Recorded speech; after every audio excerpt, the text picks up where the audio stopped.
Before we start, let me briefly introduce what we're going to have today. This afternoon, this is the final day of the 3-day workshop. As I said, we will have 2 keynote speeches. First keynote speech will be on Kazakhstan, and second keynote speech will be on Indonesia.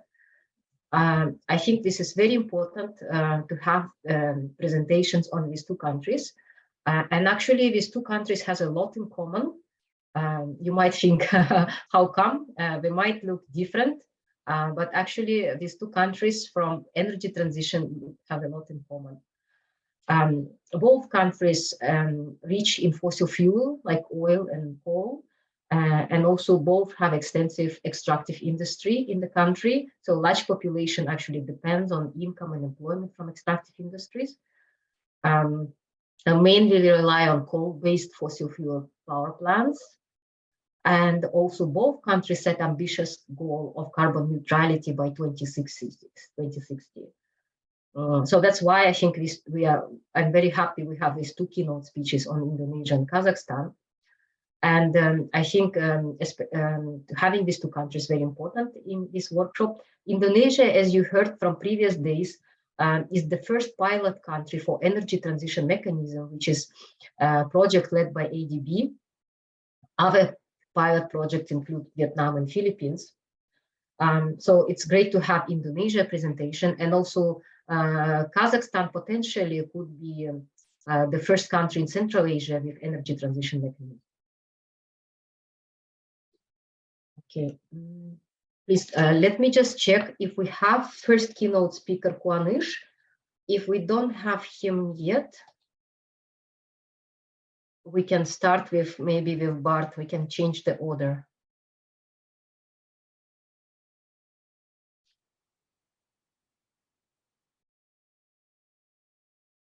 Okay, let's change the order. Bart, thank you so much for being available from the beginning of the event. So maybe while we're proceeding with your keynote speech, maybe hopefully Kuanish will be able to join.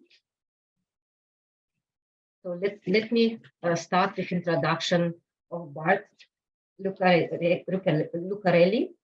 I'm pleased to introduce him. He kindly agreed to provide his keynote speech on Indonesia's energy transition from coal to renewables from 2025-2050, implications for its power and coal supply industries.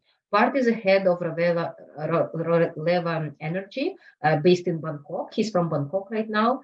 And he has more than 32 years of energy project experience in Asia. He worked on the power and fuel project in Thailand, Laos, Vietnam, Indonesia, and Philippines, People's Republic of China, and India. So he also managed a coal-fired power plant in Philippines. So Bart has extensive experience, expertise in coal-fired power plants. So Bart, please, the floor is yours.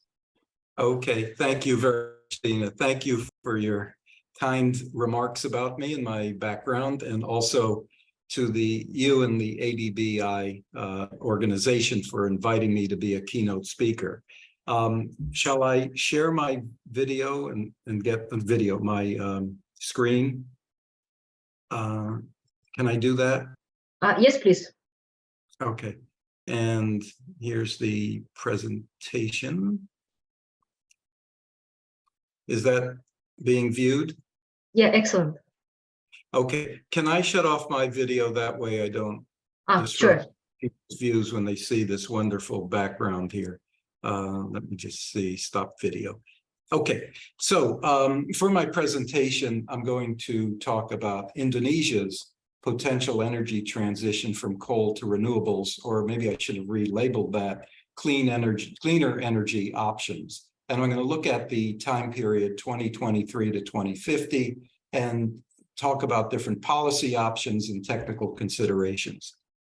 I'm going to do it in 3 parts and try to be as efficient as I can. First thing is I want to put the coal-fired power plant experience in Asia in context with the rest of the world, and why the focus in Asia is on retirement of coal-fired power plants over other alternatives. The second thing is I want to talk more generally about policy options and how it applies to the reduction of CO2 emissions in Asia. So, and then last, I'm going to talk about some scenarios that we put together with a special model that I've developed on how to do this in Indonesia, and for that matter, any other country in Asia. So first, if we start off with CO2 emissions from all fossil fuels, on the left-hand side, you see global CO2 emissions from all fossil fuels. On the right-hand side, it's APAC, which includes Australia and New Zealand, but all of Asia from fossil fuels. And what you notice, first of all, is between, say, 2000 and 2011, that you get this rapid scale up of CO2 emissions. So the blue is coal, the orange is oil, and the gray is gas. And on both sides of the chart here, you get a scale up from 2000 through 2011 for CO2 emissions from coal.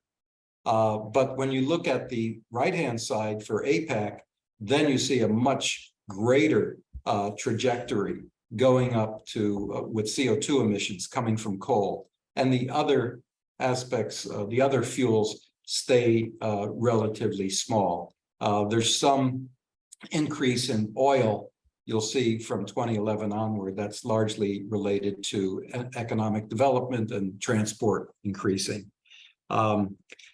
Okay, so if we go to the next slide and we ask, how does it look in APAC against the rest of the world for CO2 emissions coming from the use of coal? And the use of coal can range from burning in power plants to use in making cement and other end uses, but the primary cause of the CO2 emission is burning coal in power plants. And APAC accounted for 78% of the CO2 emissions from the use of coal in the world in 2021. And you had some slack being taken up by North America, Europe, and CIS. But I mean, this is the 800-pound gorilla. Excuse me, I'm going to show.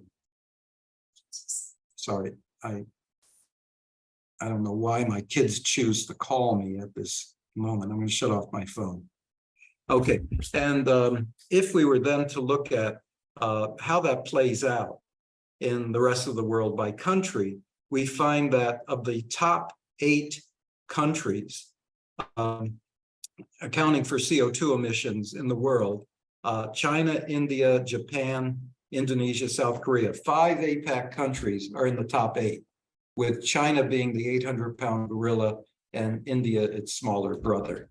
So you can bet that this is where the action is when it comes to coal-fired power plants and the harm being caused to the environment with CO2 emissions from those plants. If we looked at the rest of the world, and I broke it out into other APAC countries such as Viet Nam, Philippines, Malaysia, Thailand, and Bangladesh, it would probably take up another half. So this is where the action is when it comes to CO2 emissions from coal. And if you were to look at this, the top 5 emitters and the rest of APAC, then those top 5 APAC emitters accounted for 88% of the region's CO2 emissions from coal. So this is really damning evidence that if we want to do something to contribute to the reversal of climate change in the world, we have to focus on the coal-fired power plants. And these next 2 slides just give you another way of looking at it. CO2 per unit of GDP. Once again, the top 5 are in there, and CO2 per capita. And that's the takeaway here. Any way you slice it, when you want to segment this market and find out where the policy action should be, it should be on these top 5, and it should be on Asia Pacific. Okay, let's talk about some general policy considerations. My background used to be economics. I have a bachelor's degree in economics from UC Berkeley, but then I decided I couldn't bear the mathematics that was going on at Berkeley at the time. So I switched over to the School of City and Regional Planning, where they allowed me to focus on energy planning. And it was a policy, applied economics, but a policy-driven program. And we talked about policy and the different types, and frankly, there are two generic types that need to be decided first. One is prescriptive public policies, where it's a mandate to prohibit or require certain actions, such as retiring coal-fired power plants past a certain operating age. There's no ifs, ands, and buts. When you reach that age, you shut down the plant. The other is prescriptive public policies, where you identify a policy goal, such as the early retirement of coal-fired power plants, and then guide the CFPP owners to that goal by the use of financial incentives and disincentives, carbon prices, CO2 credits, and stuff of that nature, tax credits. And within that context, there are attributes of what makes a good public policy. And I use the word good instead of perfect, because you don't want to make perfect the enemy of good enough. But there are four threshold conditions. One, it must be efficient, must make efficient use of energy resources, and it must be equitable, fair to major stakeholders. It must be timely, so you don't want to have a policy that you're going to implement so early that it can't be workable, or too late to make a difference in what you're trying to achieve.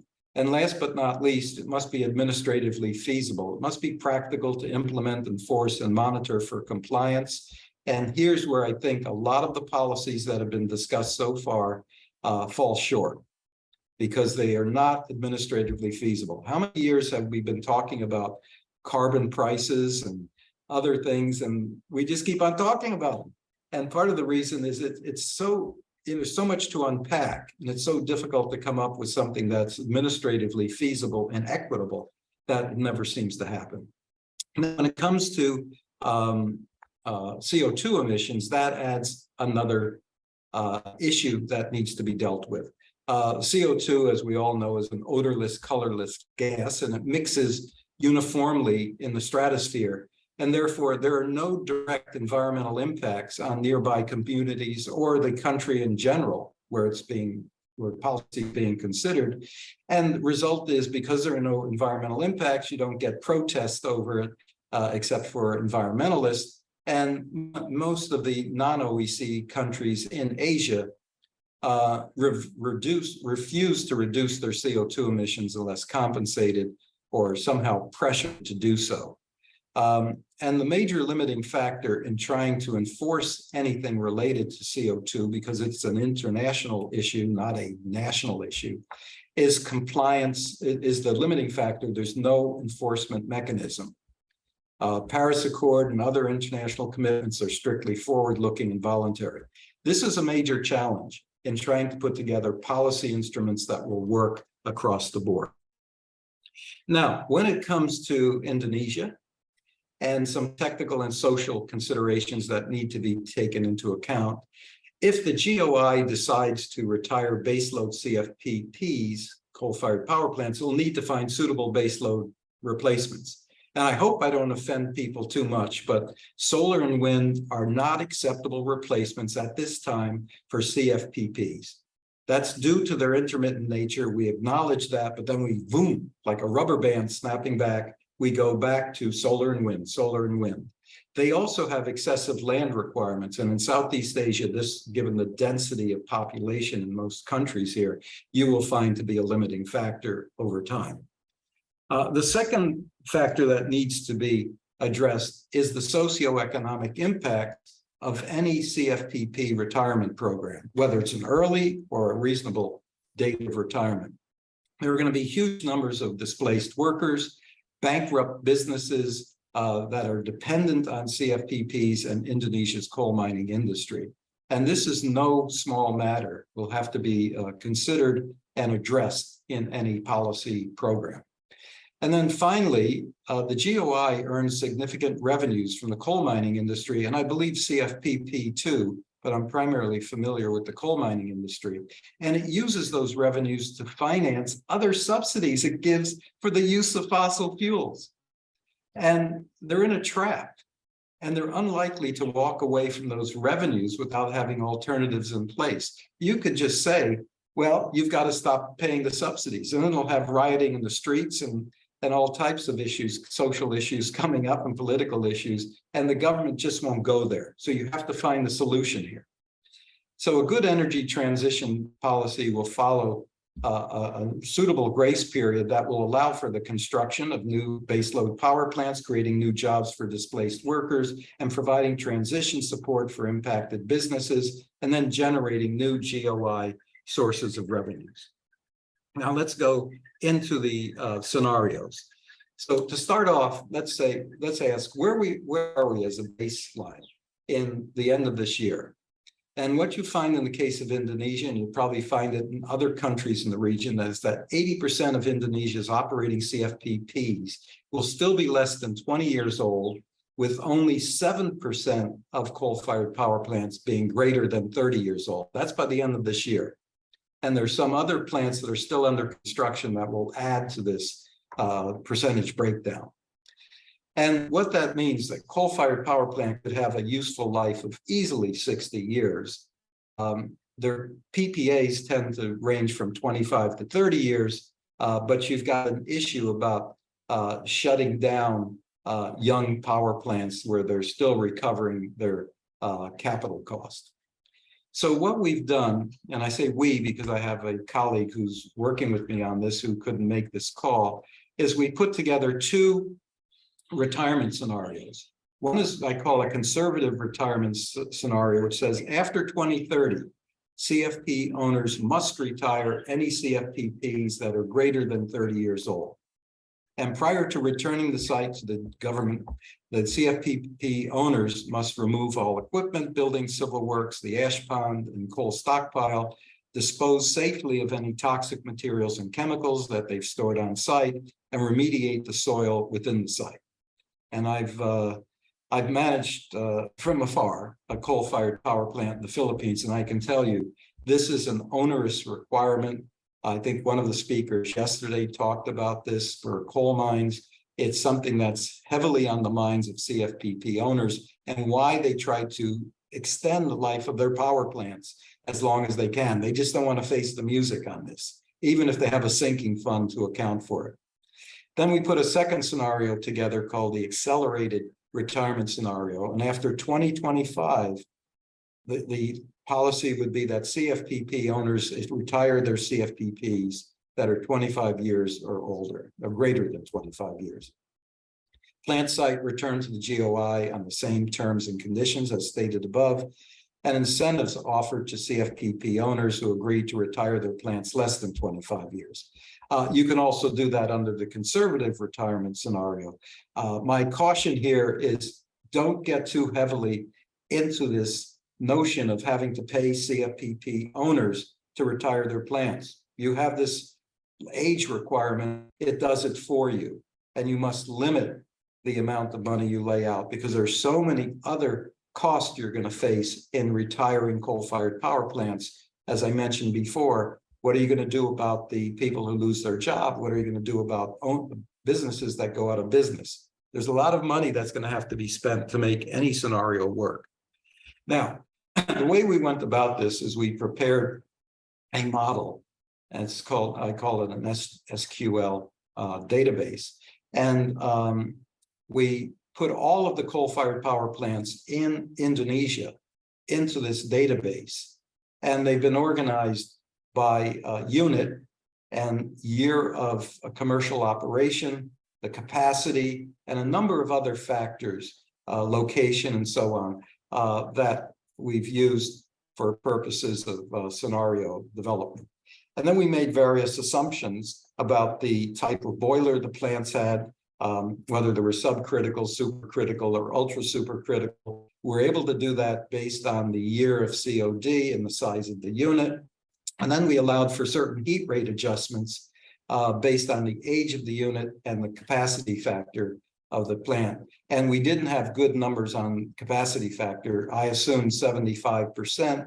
And when you run a plant at 75% of its maximum continuous rating, MCR, at 75%, you get about a 2.5% jump in your heat rate. And then below that, I show the heating value of the assumed coal and its carbon content, which is necessary for determining CO2 emissions. So you'll see on the right-hand side here, the equations that we use to generate the net electrical output, NEO. In any year, the amount of coal used, 4.172 million tons for this example here, which is a 1.2 gigawatt supercritical plant. And then the CO2 emissions coming from the down here, and you could see how all of those calculations were done. So I more or less gave open kimono here, and you've got just about everything you need to know about how we came up with our numbers. So here are the reductions. I mean, here are the scenarios, how they play out. Starting in 2023, I've shown in the orange and the blue, with the orange being the CO2 emissions per year and the blue being the coal consumed per year. And you find a little jump up by 2025. And that's caused by plants that are currently still in construction that will be completed. But the underlying assumption here is no new coal-fired power plants will be built in Indonesia from now on. The ones that are in construction, yeah, that'll happen. And the reason for that is you simply can't get financing. But if you look more deeply, you'd find you can't even get insurance on these plants. And no one wants to self-insure in this environment damages to a coal-fired power plant or forced shutdown for political reasons. But then when you look over time, you can see the reduction in coal usage in blue that comes from the retirement of coal-fired power plants. I didn't show the reduction in megawatts, but this is probably more telling. And you find that your CO2 emissions go down in unison. But what you do find is the slope of this trend line here in orange is much steeper than the one in blue. And the reason being is that you are going to be reducing or retiring the most inefficient coal-fired power plants first, the subcritical units that are very old, and then you're going to go to supercritical, and then you're going to go to ultra supercritical.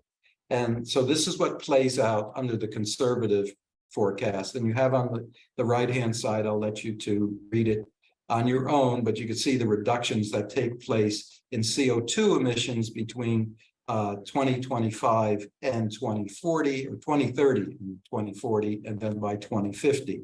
You'll still have a little bit of coal plant still in operation, but by 2053, everything's over.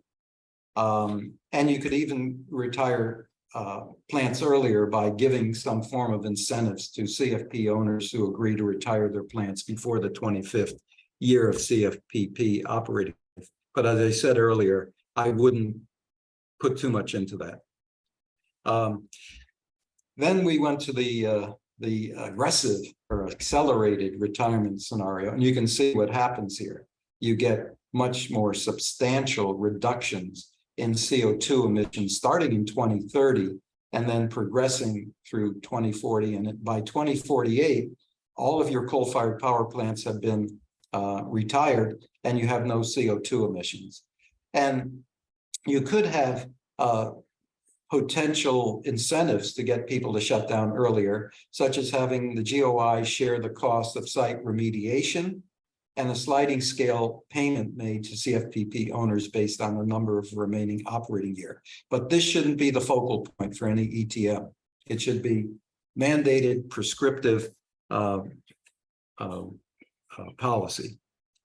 So if we compare the two retirement scenarios, you find that the conservative scenario, this is my view, ticks all the boxes when it comes to equity, efficiency, and administrative efficiency. And if I should have included here timeliness, I think it's also very timely because you're allowing the GOI and other players sufficient time to arrange cleaner baseload capacity, implement training programs for what are going to be unemployed CFPP workers and coal miners, and generate replacement revenues, and also see what you could do to support businesses that have been highly dependent on the coal mining industry and the coal-fired power plants.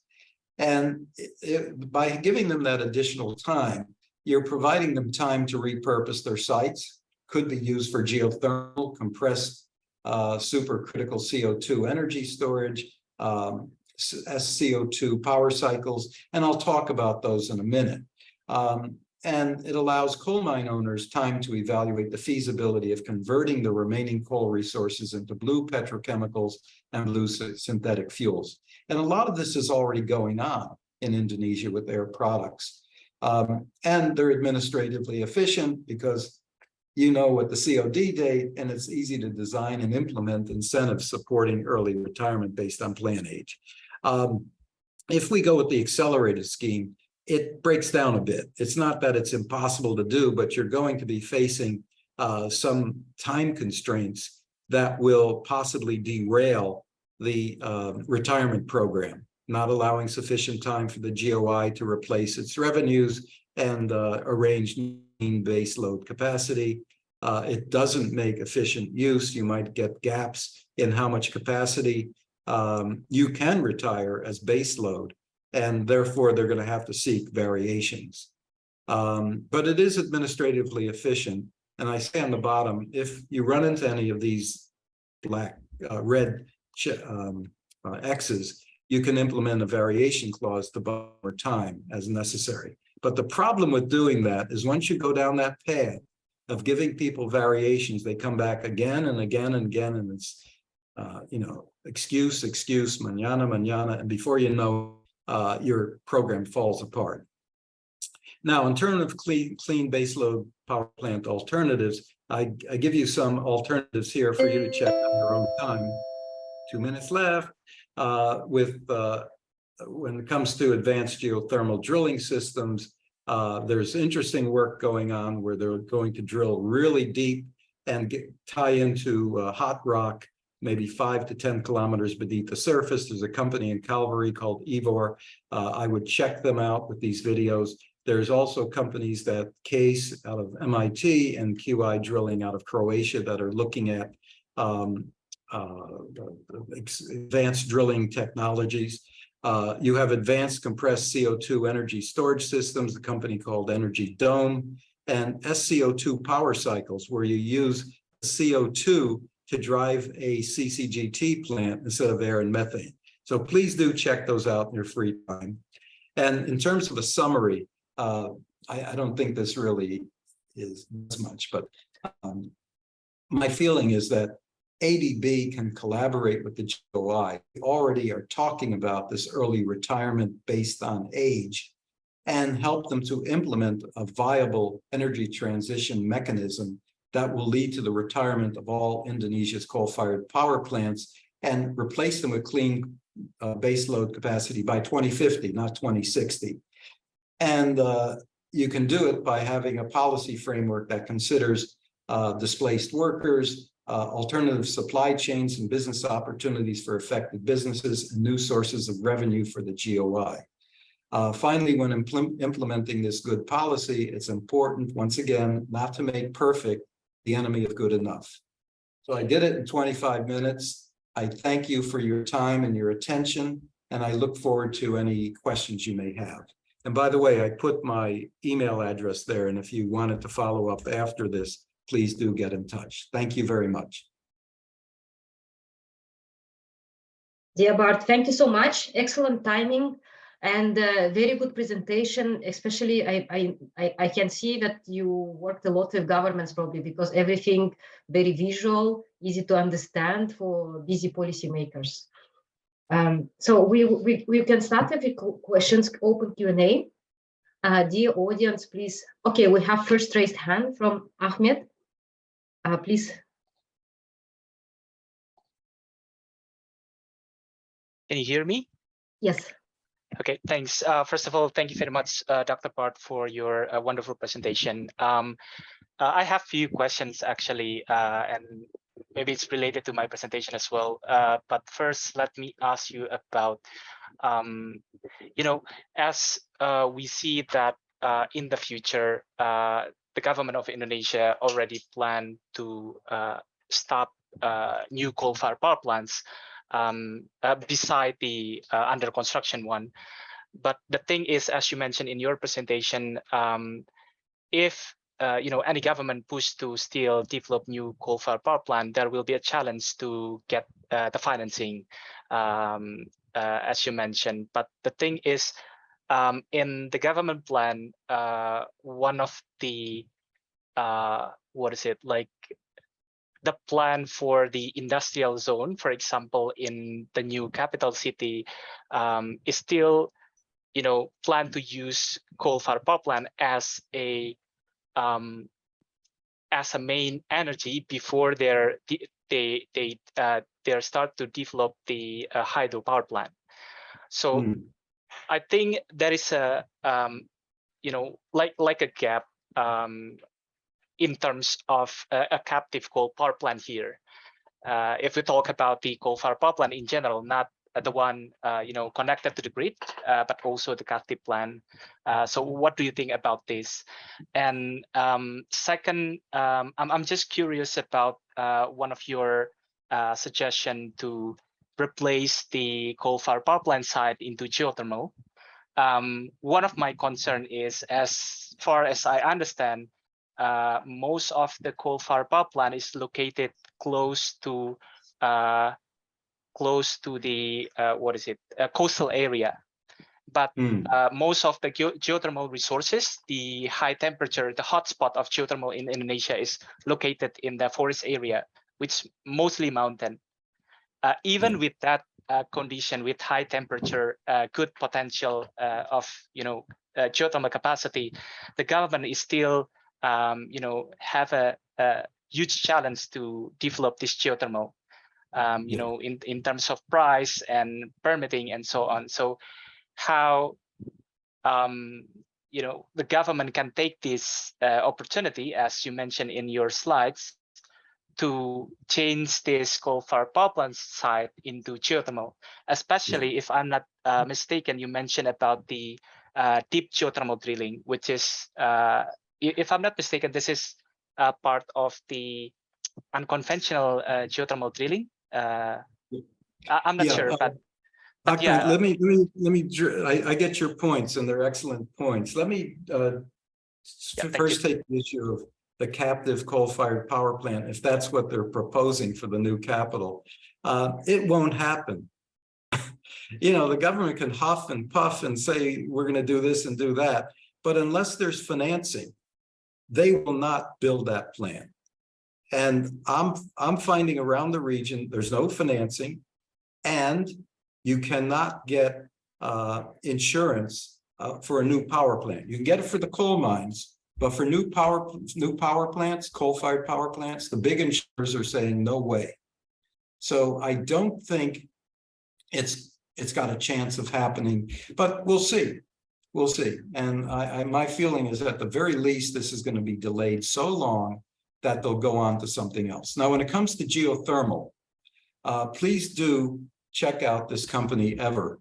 I don't want to say that it's going to be cheap, but they have already demonstrated, they call it Everlight, something called Everloop. And they drill down a couple of kilometers, and then they put these, this, I don't know what to call it, it's like a radiator, where they have multiple pipes drilled into the ground, into the rock, not the ground. And then they run a fluid through there and bring it up in supercritical mode, and they bring it to the surface.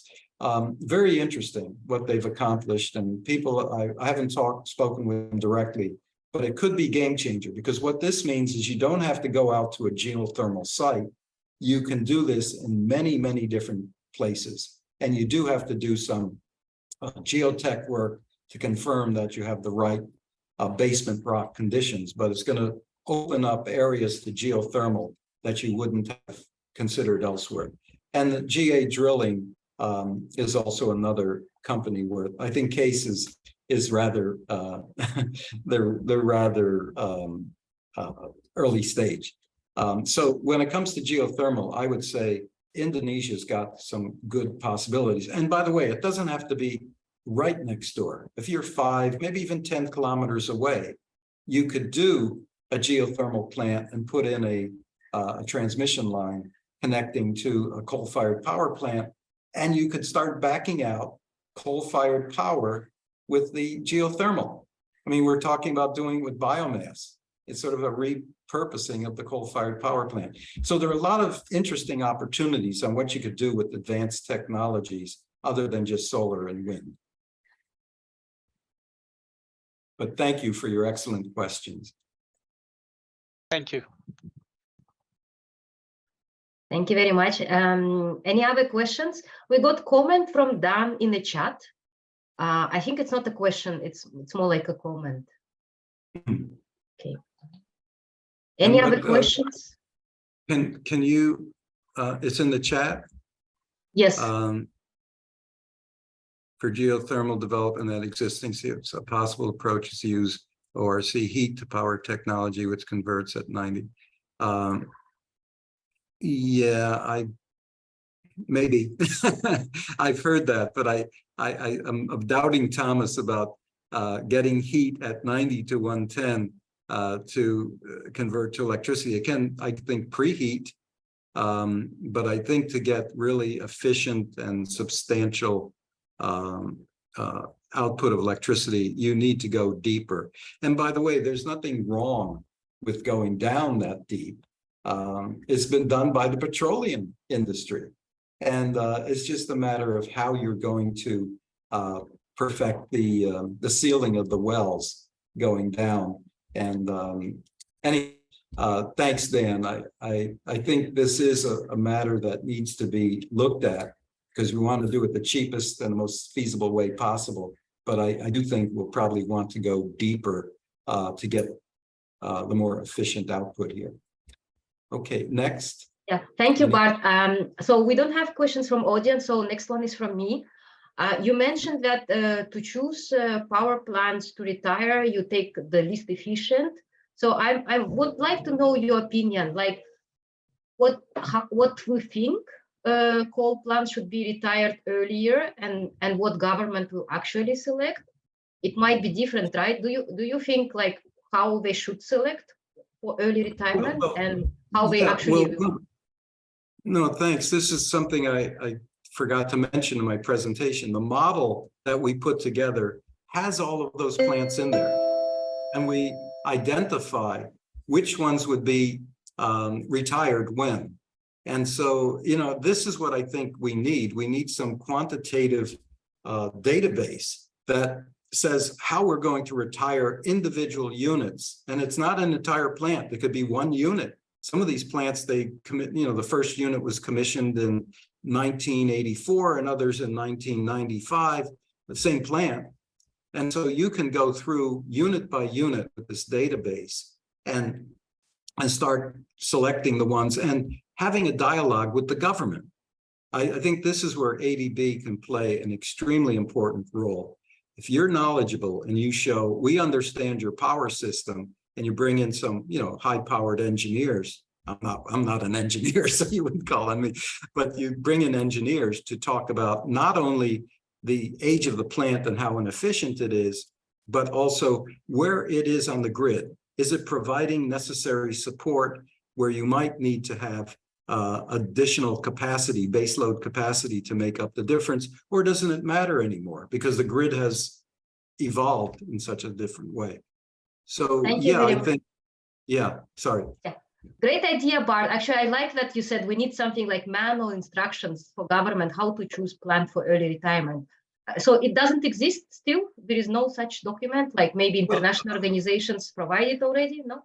It could be, but I haven't seen it. And that's why we put our own model together from scratch. It's not easy to put together a database of coal-fired power plants with all the data that you need.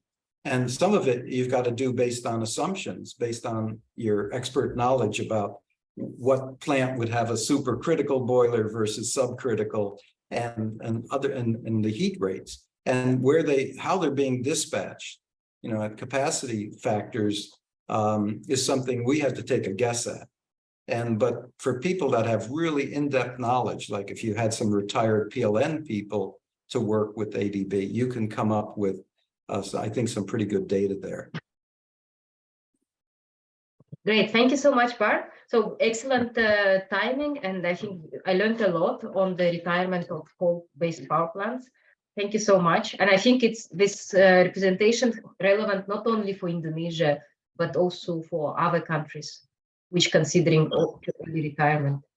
So let's move to our next keynote speech. As I promised to you, today we have two, Indonesia and Kazakhstan. Mr. Kuanish Bisengazin, he is Deputy Chairman of the Board of Economic Research Institute. Economic Research Institute, if you're not familiar, in Kazakhstan is the key think tank that produces macroeconomic analysis and provides extensive evidence-based research for the Ministry of National Economy, Office of Prime Minister, also administration of the President. Also, Economic Research Institute is a main partner for research on the CAREC project with ADB. Kuanish was a coordinator and leader of the team for developing strategy for achieving carbon neutrality in Kazakhstan by 2060. And also he conducted extensive analysis of the international experience of just transition, reducing the use of coal, developed vision for reducing energy transition barriers in Kazakhstan. But I think Kuanish is the perfect person to talk about, to introduce to us this carbon neutrality strategy in Kazakhstan. Kuanish, the floor is yours. Thank you very much, colleagues. How do you hear me? I think it's okay. It's okay. So I'm so sorry. I'm supposed to be earlier, but I don't know why my egocentric nature said thought that it's Astana time, 2 p.m., but it's obviously Tokyo time. So I'm sorry. No, I'm here with you, and I'm ready to present our strategy. So if it's possible, I can share my screen. So wait a minute, please.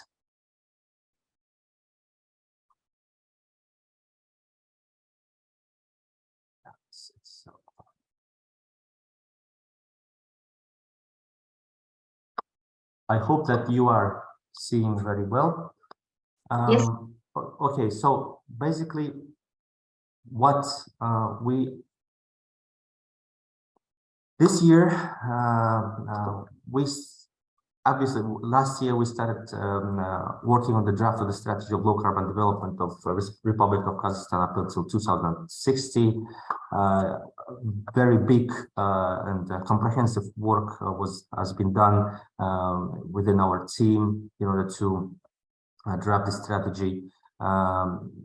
This strategy was drafted also with the representation of the interested state bodies, domestic and foreign experts, and especially I would like to thank ADB, special local staff, for helping us a lot in the drafting of the strategy. Thank you very much, especially Kenji Khan. He's here, I believe, so thank you. Of course, it was not only our job, it was a collective work on vision of the low carbon development long-term strategy. So basically, as far as you know, the Paris Agreement recommends countries to develop their strategies of low carbon development strategies. To date, we drafted our strategy. The structure is like this. You know that you can see that the sectoral approach. There is also cross-sectoral vision of low carbon development. Especially, we paid a lot of attention to the just transition. We paid a lot of attention to the financing and green investment, R&Ds. Adaptation is also already in place there. So it's basically the structural strategy complies with the international standards. We look very.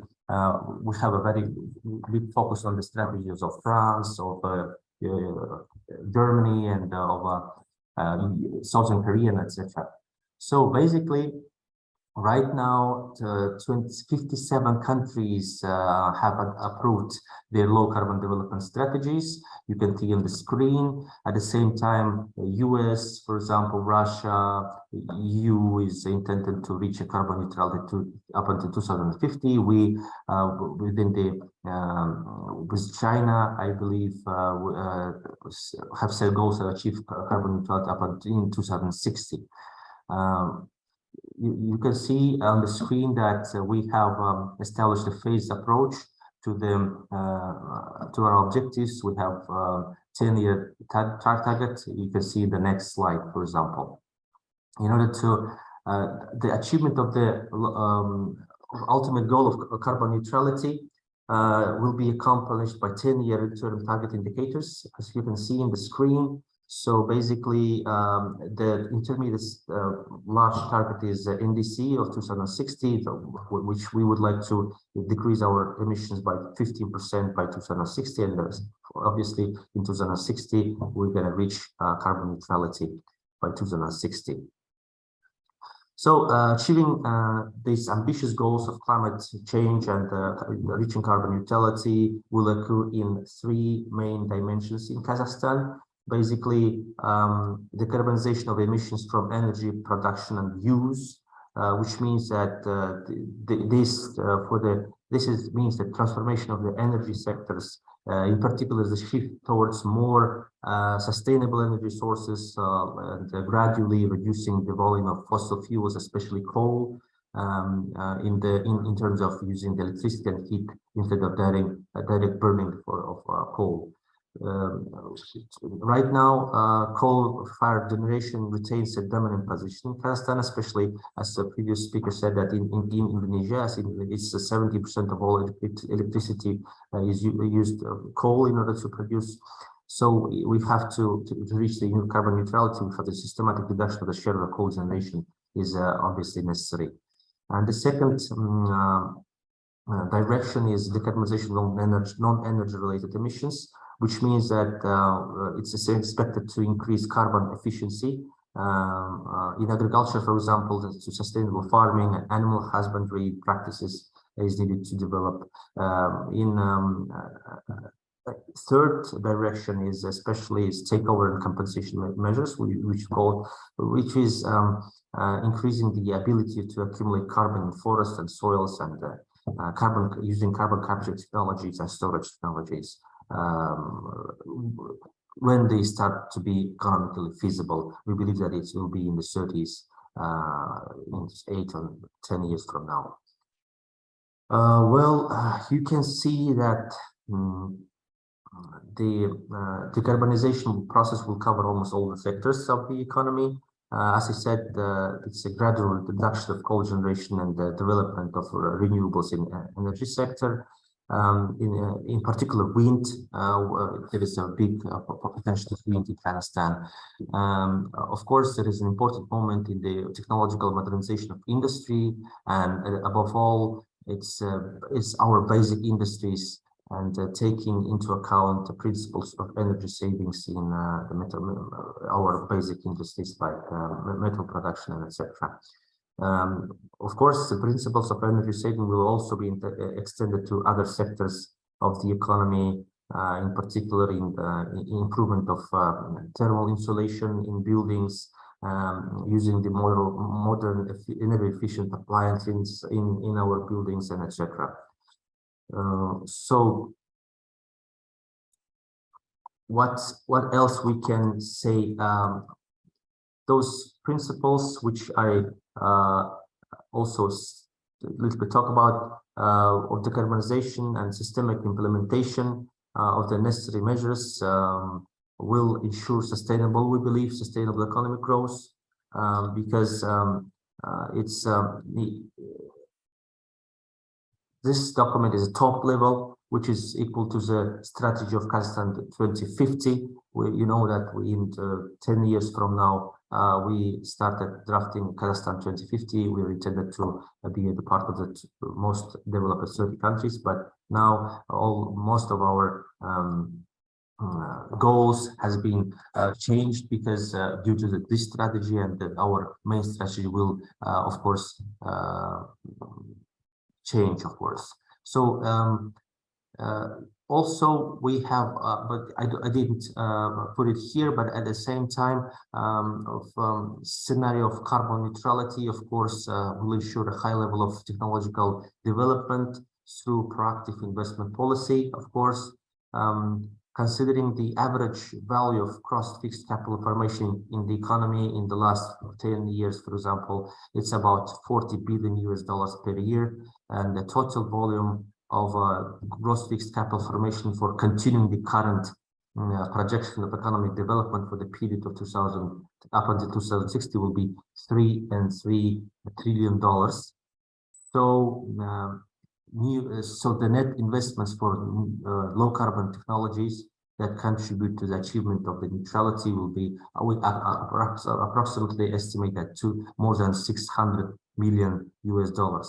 The transition to neutrality requires redirection of the investments into low carbon and carbon-free technologies. So the part of these investments, which I mentioned above, 40% is almost there will be the investments which will be redirected from those brown sectors to the green sectors. It's important to emphasize that significant portion of those investments will be new, especially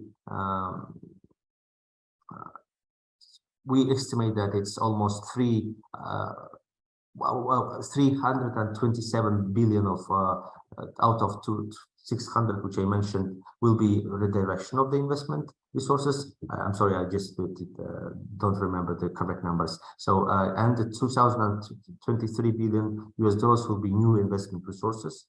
So basically, less new investment resources are needed for Kazakhstan because due to the redirection of the investment resources. So basically, it's have some connection with the estimation of the McKinsey for the whole world investment for in the new carbon neutrality. Basically, due to the estimation of the McKinsey, it's $9 trillion is needed every year in order to achieve neutrality by 2050 for the whole world, and the $6.5 trillion are the redirection of the investments, and the new almost $3 trillion are new investments, which the new resources which we should find. So basically the same numbers are for Kazakhstan in terms of proportion. So the improving the carbon regulation system also will ensure the comprehensive transition to the carbon neutrality, which means that we will work on the greenhouse emission trading system. We would intend to capture funds in carbon funds, and in order to invest in new green technologies and green startups. Of course, we will work on the MRV system to improve the MRVs of Kazakhstan.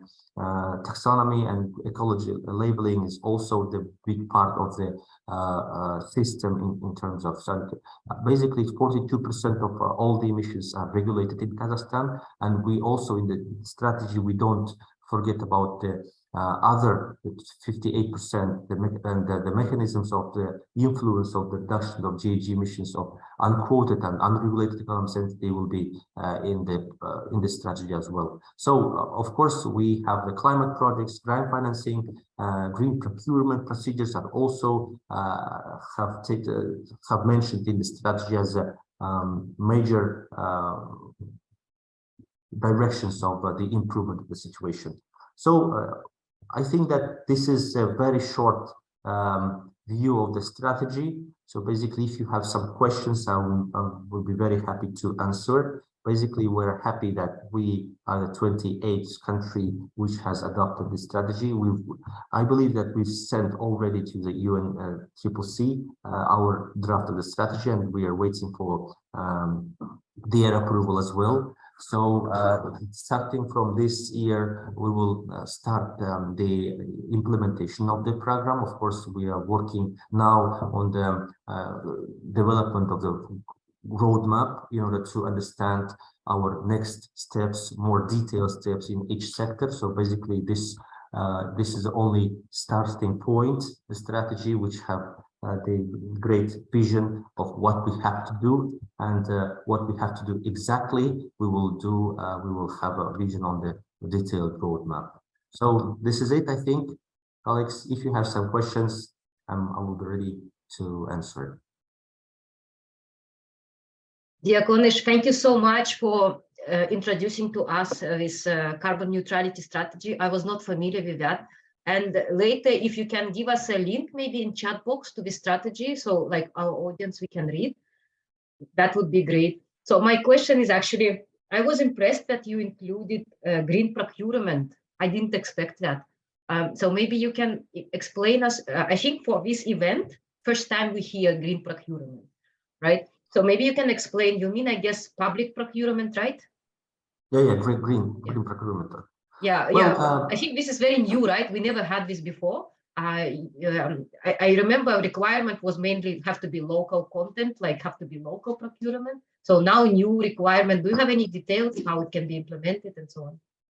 Well, the thing is that mostly in the countries like Kazakhstan, which would like to develop their local producers and local service providers, they include the requirement of to be that no less than more 50% on local staff and local etc. So in order to increase that practice, we decided to put into the strategy the in terms of green procurement procedures. So requirements of course, the more detailed requirements will be implemented in more in other documents like the law of the procurement or law for the governmental procurement procedures and etc. But the thing is that it's our win that the government and the governmental bodies have agreed to include this kind of measures into the strategy. But of course, we don't have any details on the strategy. But even just putting this on the strategy is, I believe, that it's very big win for us. So we can just change the business, which is of the local authorities. So we can change the local business entities in order to use more advanced technologies, more advanced methods, green methods in their work, in order to be part of the procurement process of the government. So basically, I think it's just a starting point. We don't have any clear or detailed vision on that. But of course, during the process of building the roadmap, we will work on that. Of course, we will discuss with the business entities as well. So basically, that's it. Great, many thanks. So now, in addition to local content, will be some green preferences probably. And this is good that you include it in strategy because allows private business to get ready to prepare. So those businesses which want to be ahead of time, what you would recommend them, like improving energy efficiency, what would be your recommendations approximately? Well, I mean, there is no one pill for every disease, let's say, but at the same time, of course, as you said, starting from just basic procedures like insulation of the thermal insulation of their buildings, increasing energy efficiency of their processes, just changing the lamps to the more energy savings stuff and etc. So this is a basic stuff which are already known for a lot of people, but the thing is that the problem is that in our countries, especially in the developing countries, we do not pay a lot of attention to this kind of procedures. So basically, I believe that those business entities who would like to work with the government from now start thinking how we can change now in order to be competitive in the future. Great. Thank you very much, Kuanish. Yeah, this is excellent news. And I think this adds to our workshop because this green procurement was not mentioned before. So another what I noticed, I was also very pleasantly surprised that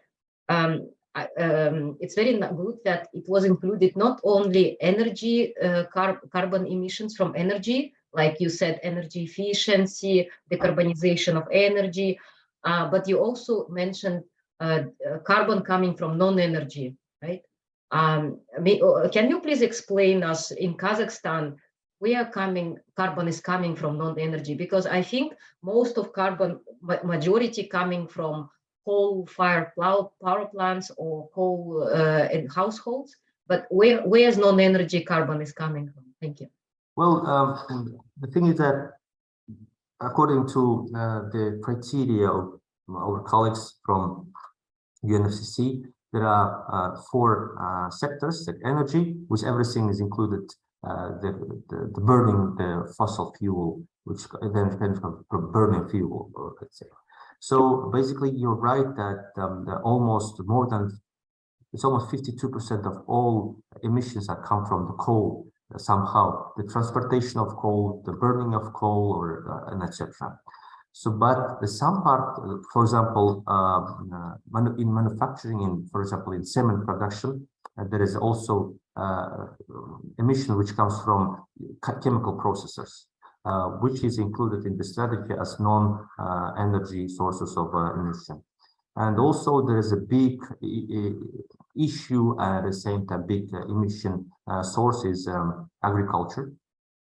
Basically, the use of land, and also I don't know how it's in English. So basically the methane which comes from cows, let's say.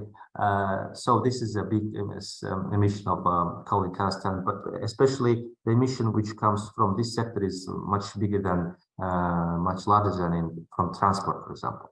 So that's why we have the three pillars of decarbonization of Kazakhstan, and the second is one which is directly related to the non-energy sources, so of emissions. Great, thank you so much. Audience, please, if any questions, please put in Q&A box, or speakers can just raise hand or even unmute yourself and speak if you have any questions. I see in our audience, I see actually today, I see many names from, looks like from Central Asia joined us. So I think this is because of Kuanish's presentation, so that's good. Okay, here, questions in chat from Panika.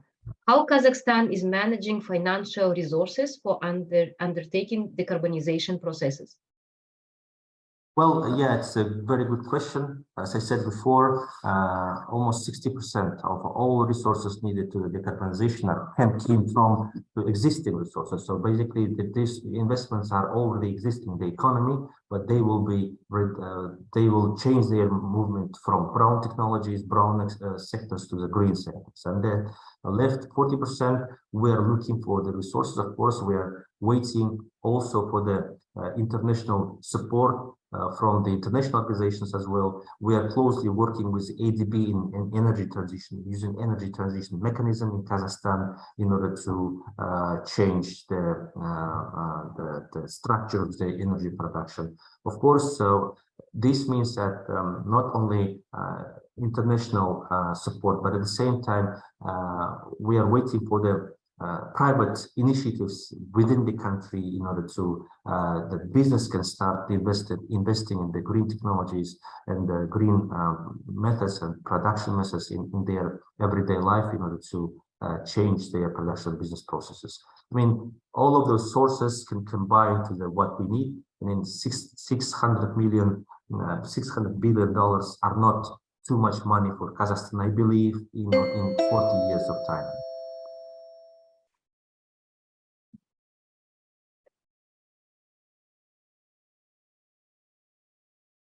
Great, thank you so much. I think ignore this time. It's wrong because you already finished your presentation and we are in Q&A, so we have 10 minutes more. Don't worry. Dear audience, please, we still have 10 minutes with Kuanish. It's an opportunity to ask us questions. So we have question in Q&A from Yur Sagul. How green sectors contribute to short-term goals of productions? How green sectors to short-term goals of productions? Yeah, I also don't understand. Yeah, it's can be very hard to understand. If Yusa can give some more details onto the question, because I'm sorry, I don't understand. Yusa, could you please type in Q&A another question with more details about your question? If you're speaking about how currently the renewable sector, especially if it's green sector, you mean that how it's contributing to the short-term goal? Basically, the whole increase of the production of electricity in Kazakhstan during the whole period from 2091 up until now. So every increase was up to the increase in the renewable energy sources. No power plant, no coal power plant has been built in Kazakhstan during this period. The plant involved in green economy. Do you plan to develop sector? Okay, Kinch Khan is asking. how do you plan to involve? Of course, as I said before, during the drafting of the strategy, ADB, EBRD, World Bank, IMF, JZ were helping us for the process of drafting, and we have a lot of discussions with the international organizations. And of course, during the process of implementing, during the process of drafting the sectoral programs or roadmaps, of course, this practice will be used as well. So I would like to say that we are ready for working together in this stuff. So welcoming our colleagues who would like to join the process. Indrihan, thank you so much for your question. Yeah, he provided great support for this event, actually. Yeah. So, and thanks for ADB resident mission from Kazakhstan for joining this event. Kuanish, I have another question while we're waiting for audience. Your strategy now, Kazakhstan's carbon neutrality strategy now looks like affecting many, like all ministers, right? Ministries, Ministry of Finance, Central Bank, Ministry of Agriculture, right? You mentioned this, Ministry of Industry and Trade. So hard to say what industry is not affected. All ministries now affected. Now, so before, energy sector decarbonization were mainly work of Ministry of Ecology, Ministry of Energy, right? But now this affects all ministries. And even myself, I used to work in government. Like if I was not familiar with this topic before, but I now have to work. So what do you think will be challenges and what help can be provided to all these ministries like agriculture, industry, with now complying with this new carbon neutrality strategy? What challenges or what help they need? Thank you very much for your question. I think it's one of the most important questions that I am asking for myself as well. So basically, I can foresee two challenges here. First is the competences. We have to build competences in every ministry, that every ministry should understand that this process of decarbonization, we have no alternative for that. So this is in nearest future, 20, 50, 30 years from now, we will live in the process of decarbonization, and we have to build up competences in every ministry. So basically, I believe that the competences in terms of, I'm not saying about the overall competency level, but competencies in terms of climate change, in terms of understanding the importance of these issues are low currently in our system, but we have to change that. We have to build up the knowledge on this issue. And the second challenge is the coordination issue. I believe that, so as you said, it's affected to every ministry, and we have to be sure that the coordination among the ministries are very effective in order to understand our challenges, our problems, and in order to reach that goal. So basically, we are thinking about designing the coordination mechanism, how we work, how each ministry work with each other and their counterparts, and how government should react, and how the best mechanisms are used in other countries. For example, yesterday I had a meeting with the Embassy of the United Kingdom. So we asked their help for understanding how the coordination mechanisms are working in the Britain, for example. So we are looking for the best practices in order to implement in our country. Thank you. We got more questions in the chat box from Zauresh. Thank you, Zauresh. How active has been Kazakhstan emission trading market recently? What role is emission trading scheme assigned to carbon neutrality strategy? I think you haven't mentioned ETS, but Kazakhstan, I think the only country in Central Asia which has carbon pricing. Please. Well, yeah, I didn't know that, but yeah, basically ETS is working. Of course, the efficiency, we have to think about it, we have to deal with that, because the pricing, carbon pricing is compared to other countries, especially in Europe, in terms of entering the era of CBAM, it's very low. So basically it's $1 per unit, for example. And of course, we have to increase deficit among this market in order to motivate companies who are regulated in the regulation, to implement the new technologies and new measures in their production. Of course, there is a part in the strategy of increasing the efficiency of emission trading scheme in Kazakhstan. We are in the strategy. There is a part, of course, about saying that we have to increase the deficit of the quotas and etc. Of course, the role is very big, as I said, because ETS in Kazakhstan covers 42% of all emissions, and those there are, I mean, I don't know, it's 160 companies believe in the ETS, or somehow like these numbers. But anyway, 42% is very big. Even, I mean, the coverage is even with compared with the EU countries are very big in terms of Kazakhstan. So basically, we have to work on increasing the efficiency of ETS in Kazakhstan. Great, many thanks. We still have time for another question from Panika. I have one more related question. Do you think domestic private and public financing is sufficient for undertaking capital-intensive projects without support of concessional funding, particularly at initial stage? Do you think greening of concessional funding should also be part of decarbonization strategy? It's in chat box.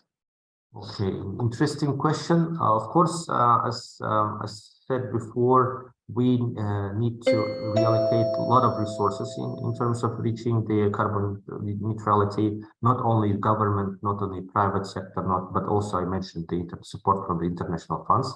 But I didn't think about the confessioning. I think that it's a good idea.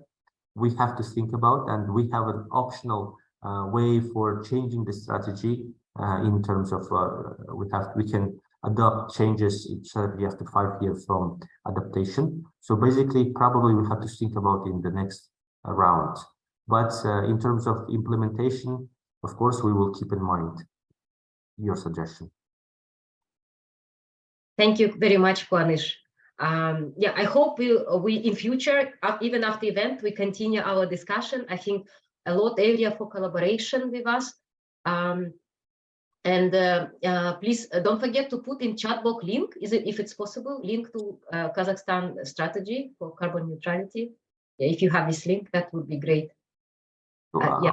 Unfortunately, the UNFCCC didn't publish it yet, so I cannot provide the link. But I think that sooner or later you will see the strategy in the site of the UNFCCC.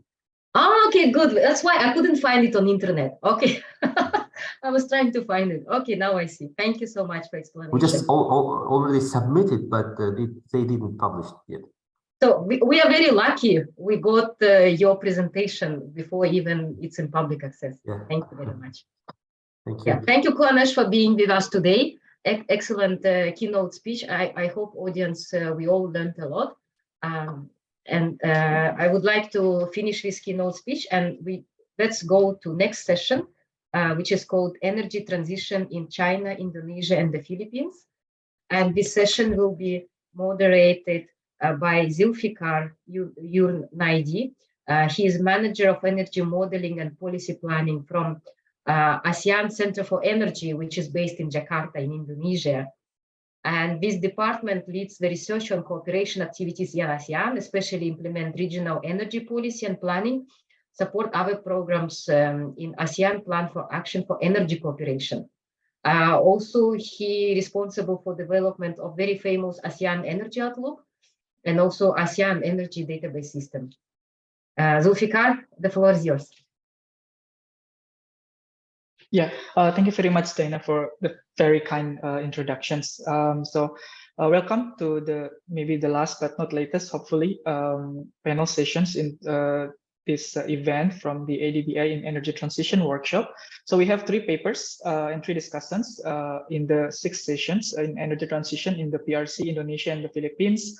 The first, we are having Dr. James Guild, which is the Adjunct Fellow Indonesian program in the Rajaratnam School of International Studies, Nanyang Technology University of Singapore. He has a lot of experience, especially in research in the political economy of the Southeast Asia. especially with a focus in Indonesia. And they assess the energy in terms of trade, of finance, and with many studies appeared in the journals such as Sustainable Finance, Investment, and Asia and the Pacific Policy Studies. Today we're having a very good paper to be presented, titled "How the ADB's Energy Transition Mechanism, or the ETM, which is very famous these days, how can the ETM deals with the incentive puzzle, decarbonizing the grids in Indonesia and the Philippines?" Without further ado, the screen is yours.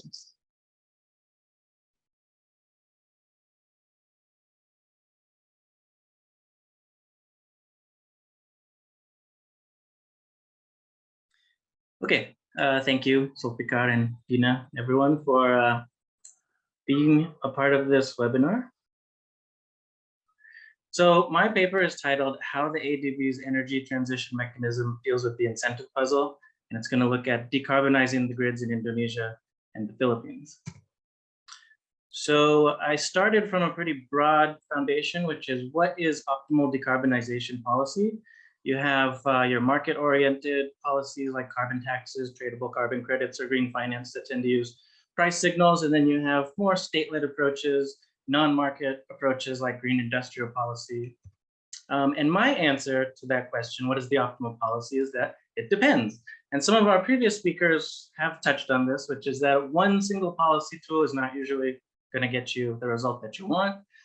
It depends on a lot of things like political economic history, market structure, institutional design, who are the key actors, because who those things are shapes the incentive structure. And incentives are very likely to be different in different countries. So the key thing is here is that all these factors are likely to differ across countries and sometimes within countries. So optimal policy design should involve a combination of market and non-market tools that are tailored to the specific political economic conditions within each individual country. So that is essentially the incentive puzzle. What is the optimal policy tool to coordinate a diverse set of stakeholders? Because everyone kind of agrees that we should decarbonize the grid and we should reduce emissions. The real puzzle is, how do we get people across a range of sectors and industries, public, private utilities, investors, regulators, mining companies, NGOs, lenders, governments, how do we get them to coordinate their actions? Ultimately it becomes kind of like a coordination problem, a collective action problem. So what is the best policy tool to solve this incentive puzzle and get everyone coordinated and to agree, on what kind of action to take? The ADB's energy transition mechanism approaches this puzzle. First of all, what is the ADB ETM? It's got two basic goals: is to retire coal-fired power plants early, and then to increase investment in renewable energy to replace that capacity. And the key is that it envisions a mix of public and private financing for country-specific ETM funds.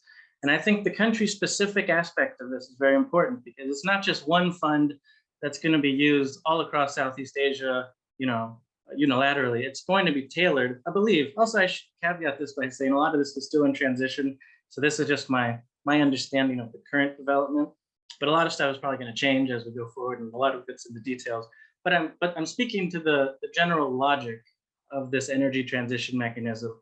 And I think having country-specific ETM funds that are tailored to specific countries is very important. So if we look at two countries that are right next to each other, the Philippines and Indonesia, they both consume a lot of coal. They both have fairly small electricity generated by renewables. It's 0.5% in Indonesia as of 2019, and about 3% in the Philippines. This is excluding hydro and geothermal. It's just solar, new renewables. So they're kind of similar. They're in similar places. They're both archipelagic countries. The main difference, though, is that Indonesia has massive coal reserves. They're a major coal exporter. The Philippines is a major coal importer. The other major difference is that the Philippines is heavily pro-market. Their sector is structured around profit maximization, IPPs, privately owned companies, shareholders, whereas the key actor in Indonesia is the state-owned electric utility, PLN. And PLN doesn't really care if they make a profit or not. They just want to maintain low retail prices of electricity. This slide shows that the orange is the retail price of electricity in Indonesia. It doesn't move much at all in the last 10, 15 years. Whereas Meralco, which is the major distributor in the Philippines, it goes up and down, it fluctuates, it's quite high for the region. And that just shows you that price signals are likely to work or be more impactful in the Philippines than they are in Indonesia. The Indonesian energy sector just doesn't really respond to prices as much because the price never moves no matter what happens. You can also see here, the blue is electricity generated by PLN, and the orange is electricity generated by IPPs, private companies. The orange share has been increasing in recent years, but you can still see that the blue PLN is by far generating the most amount of electricity. So if you want to decarbonize the grid, you can focus, of course, on private companies and private investments in IPPs, but if you really want to do it at scale, you have to deal with PLN because they generate the most amount of electricity. And if you look at PLN's cash flow, their cash from operations looks okay. That's 30 million, 38 million, 39 trillion rupiah, which is like 2 or 3 billion in cash from operations, but they're heavily subsidized. When you subtract the subsidy, that's this second line here, they're hemorrhaging cash. They're losing huge amounts of cash, and sometimes they pay a dividend, but sometimes they don't.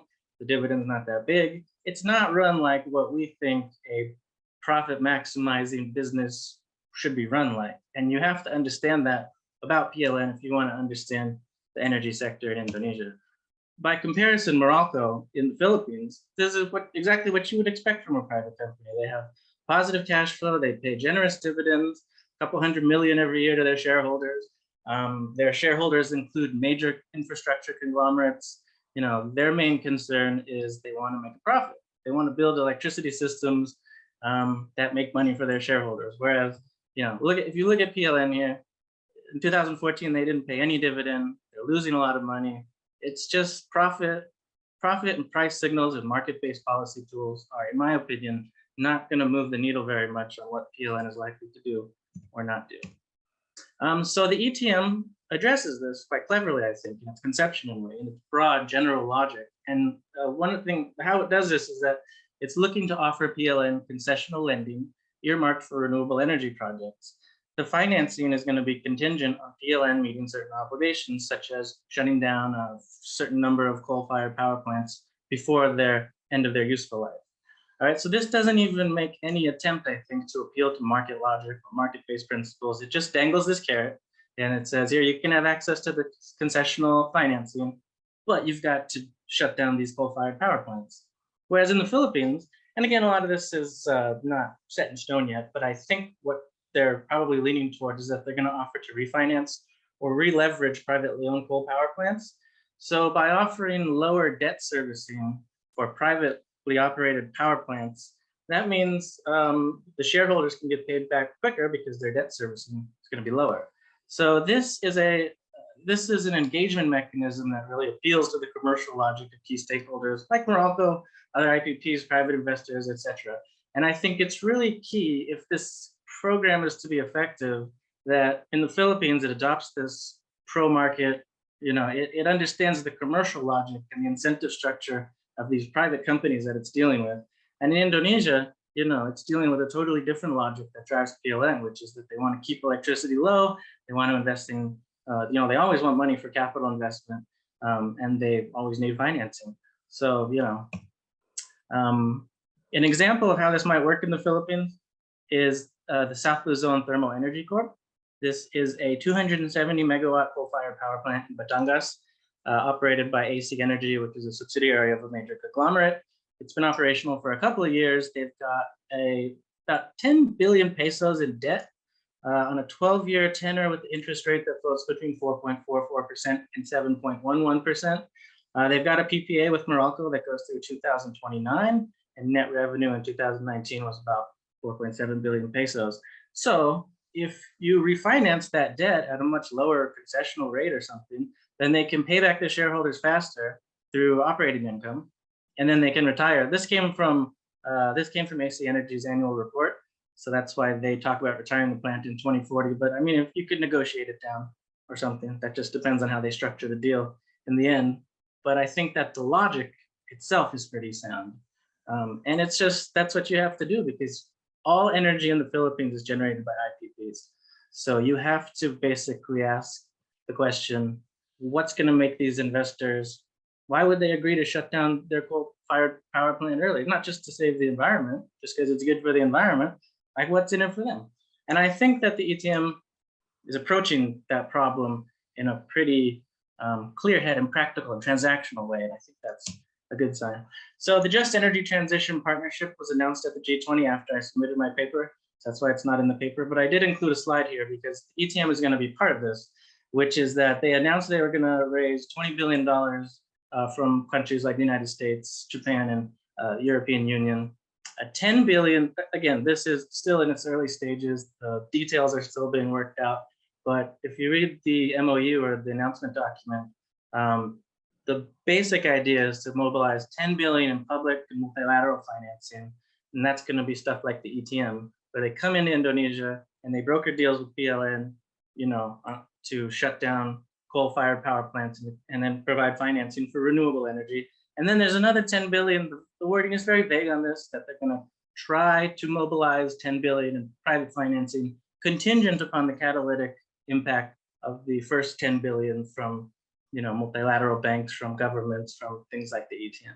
So the goal, if I'm reading that right, and I might not be, is that the ETM and these other public sector multilateral finance is supposed to kind of clear the way out, because one of the major problems in Indonesia is that PLN is so dominant in the energy market, and they have a lot of coal-fired power plants. So renewable energy has struggled to take a share of the market away from PLN. PLN is also the only buyer.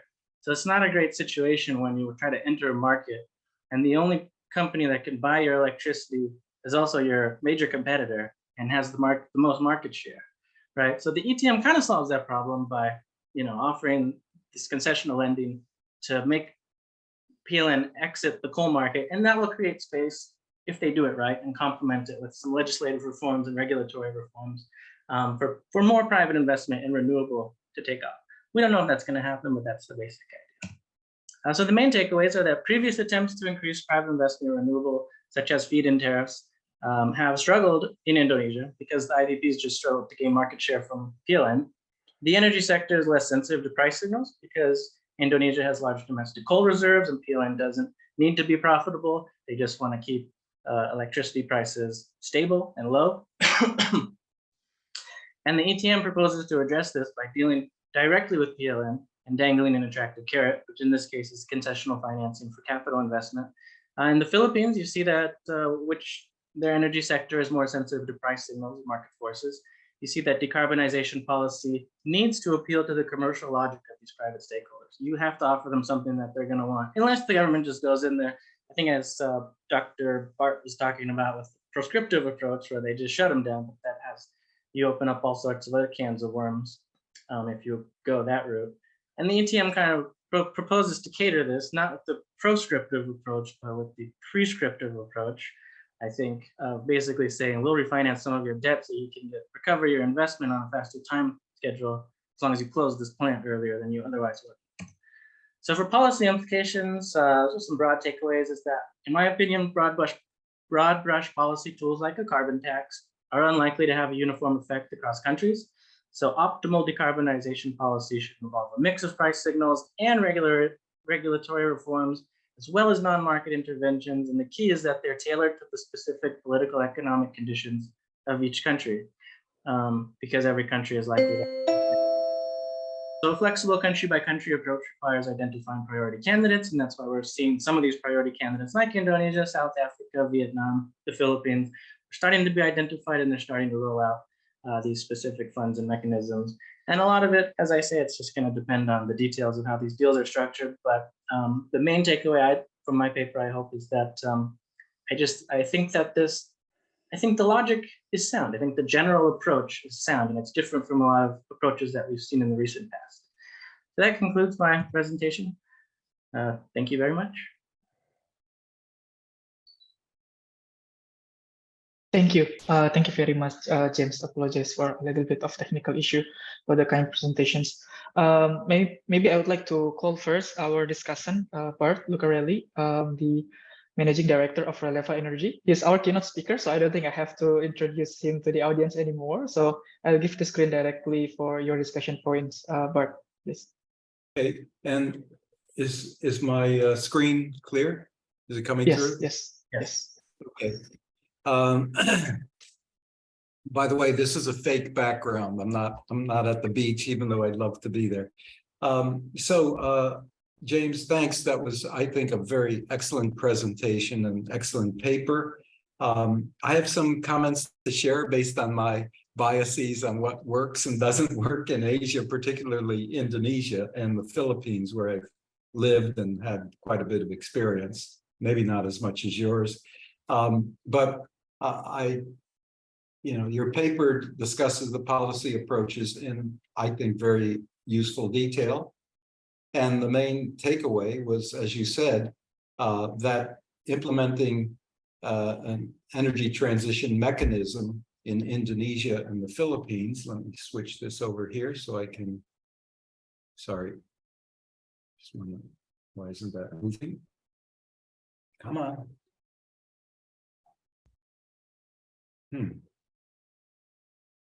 Well, okay, I will be looking away from the camera. And that the focus should be on market structures, political and economic context as factors that will determine the effectiveness of different policy options. And you certainly make an important contribution to the ongoing debate on how to achieve a just transition from coal to renewables by cautioning us to not set a single or a number of policy approaches before we understand the market and the institutional context. And that's what I found to be one of the problems in trying to get anything done in the region with switching from energy sources. This knee-jerk reaction into setting carbon prices, doing high feed-in tariffs, and they either prove not to be viable in specific countries or the governments just aren't willing to incur the cost. So I fully agree with your sentiment. And my suggestions are for revisions to the paper, if you're planning to do any revisions related to the level of detail you've expressed in your paper. And there are three overlay points I'd like to make prior to, let me just see if this gets it moved over. I'd like to face the audience. It's not working. Okay, so the three overlay points. One, which I made in my last in my presentation, that solar and wind are not baseload replacements, and the sooner we start grappling with that issue and stop seeing it as the solution to the retirement of coal plants, the better off we will be. There may be some time in the future where storage becomes cheaper and it can work, but at this point in time, it cannot. The other thing which I didn't mention is Indonesia's coal quality is in decline. It's been that way since 2010. And we've gone from a generic coal of 5,000 kcals per kg GAR and 26% total moisture to 4,200 kcals per kg GAR and 38% total moisture. This is a real challenge for the power plants that are using this coal if they were built earlier, because they do have limits on the total moisture and the CV of the coal they can use. And the other thing is that coal prices since 2021 have gone through the roof. And this is a factor for both export markets and domestic. And I want to turn to that right now. In the export market, this is what has happened over the last 2 years. We have, for Australian quality coal, we're up above $300 until recently when it dropped down to $281. And the low-grade CV coal in Indonesia was selling for $150, while prior to that, it scarcely went above $50. And if we look at the domestic market, you can see why power prices haven't gone up, because the government has set a fixed price for coal, and it's set at about $37 and change, while the export market, that's the blue here, goes much above that. And so this is going to be hard nut to crack, where the government doesn't want power prices to go up, and it's doing so by balancing its checkbook against the coal suppliers. They're forcing them to take this expense, this lost revenue, in exchange for being able to export their coal. And so far it's worked because we're talking about maybe 20% of their coal production, but it definitely is a drag on their profits. So in the case of Indonesia, there are other topics that I would suggest for your consideration if you do choose to revise your paper. And one is, I mentioned all of these in my presentation, that the coal mining industry is the largest employer on Kalimantan and Sumatra, and for many of the CFP plants that are located in remote areas. CFPPs in the coal mining industry also sustain the existence of a number of small businesses that sell them services and supplies. And they support a massive downstream value chain of coal trucking and barging, on land coal load ports and offshore loading facilities, stevedoring, trucking and barge repair services. So all of those industries and people are going to be affected if there is a expedited retirement of these plants. And there needs to be some planning about what you do about them. So it would be useful if you were going to do a redraft, if you could come up with some quantitative data on these factors and determine just how big of an impact they will be, and suggest ETM's policies that would help mitigate that. One of the reasons I'm against buying out these power plants is, first, you don't need to, and second, you're not going to get anything for shutting them down 5 years earlier, but you're going to need a lot of cash to take care of displaced workers and providing business support. I think there's some bit of a misconception about PLN and what power it has in the overall system. We see them because they act out and they limit the role of the private sector. But frankly, they're forced to take direction from the government. And they take this direction because the government, as you pointed out, James, is providing them with these massive subsidies. You know, it's a trap for both PLN and the government, but PLN follows the government. And the reason why PLN gets away with it is because the government and PLN are aligned on keeping power prices low and other factors. But PLN does play a spoiler role. The GOI and ESDM will make decisions against PLN's narrow interest if it can see the fiscal and employment benefits of making such decisions. And I think that would be an area for any ETM to find out how you put that wedge into the door. And the next, so I think your next paper draft, if you could reflect these more nuanced understandings of PLN's institutional role, would be extremely helpful. Observations on the Philippines, I only have one sheet here, and that's the ERC. And ERC has been widely criticized as the reason why nothing really was happening in the Philippines. They were just Mr. No. And some of their members even got canceled. they were told they could not even practice for about 6 months, and they didn't get salaries because they weren't making decisions. Now, with the new government, I understand things may have changed. So we may have some positive movement here. And then my understanding is that the GOP can order the retirement of coal-fired power plants once their bilateral PPAs expire. But I would suggest consulting with some legal experts on this who understand the PIRA and WESM rules better than I do. And if it doesn't allow it, then I think this is a point that needs to be discussed as a policy regulatory change with the government. And the Philippines, the other thing is, has the highest, as you showed, James, the highest retail electricity rates in Asia, and that needs to be taken into account. So I think these points should be researched in more detail in any draft. So going back to I'm almost out of time here. I think you did an excellent paper, good summary statistics to back up key points, a bit more detail in the areas I just mentioned, and addressing these points on impacts on stakeholders, and designing an ETM structure that is efficient, equitable, timely, and administratively feasible.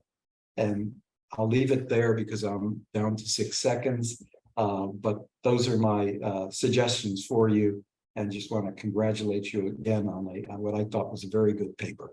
Thank you. Thank you very much, Bert. I do enjoy your discussion points and also presentation from James, of course.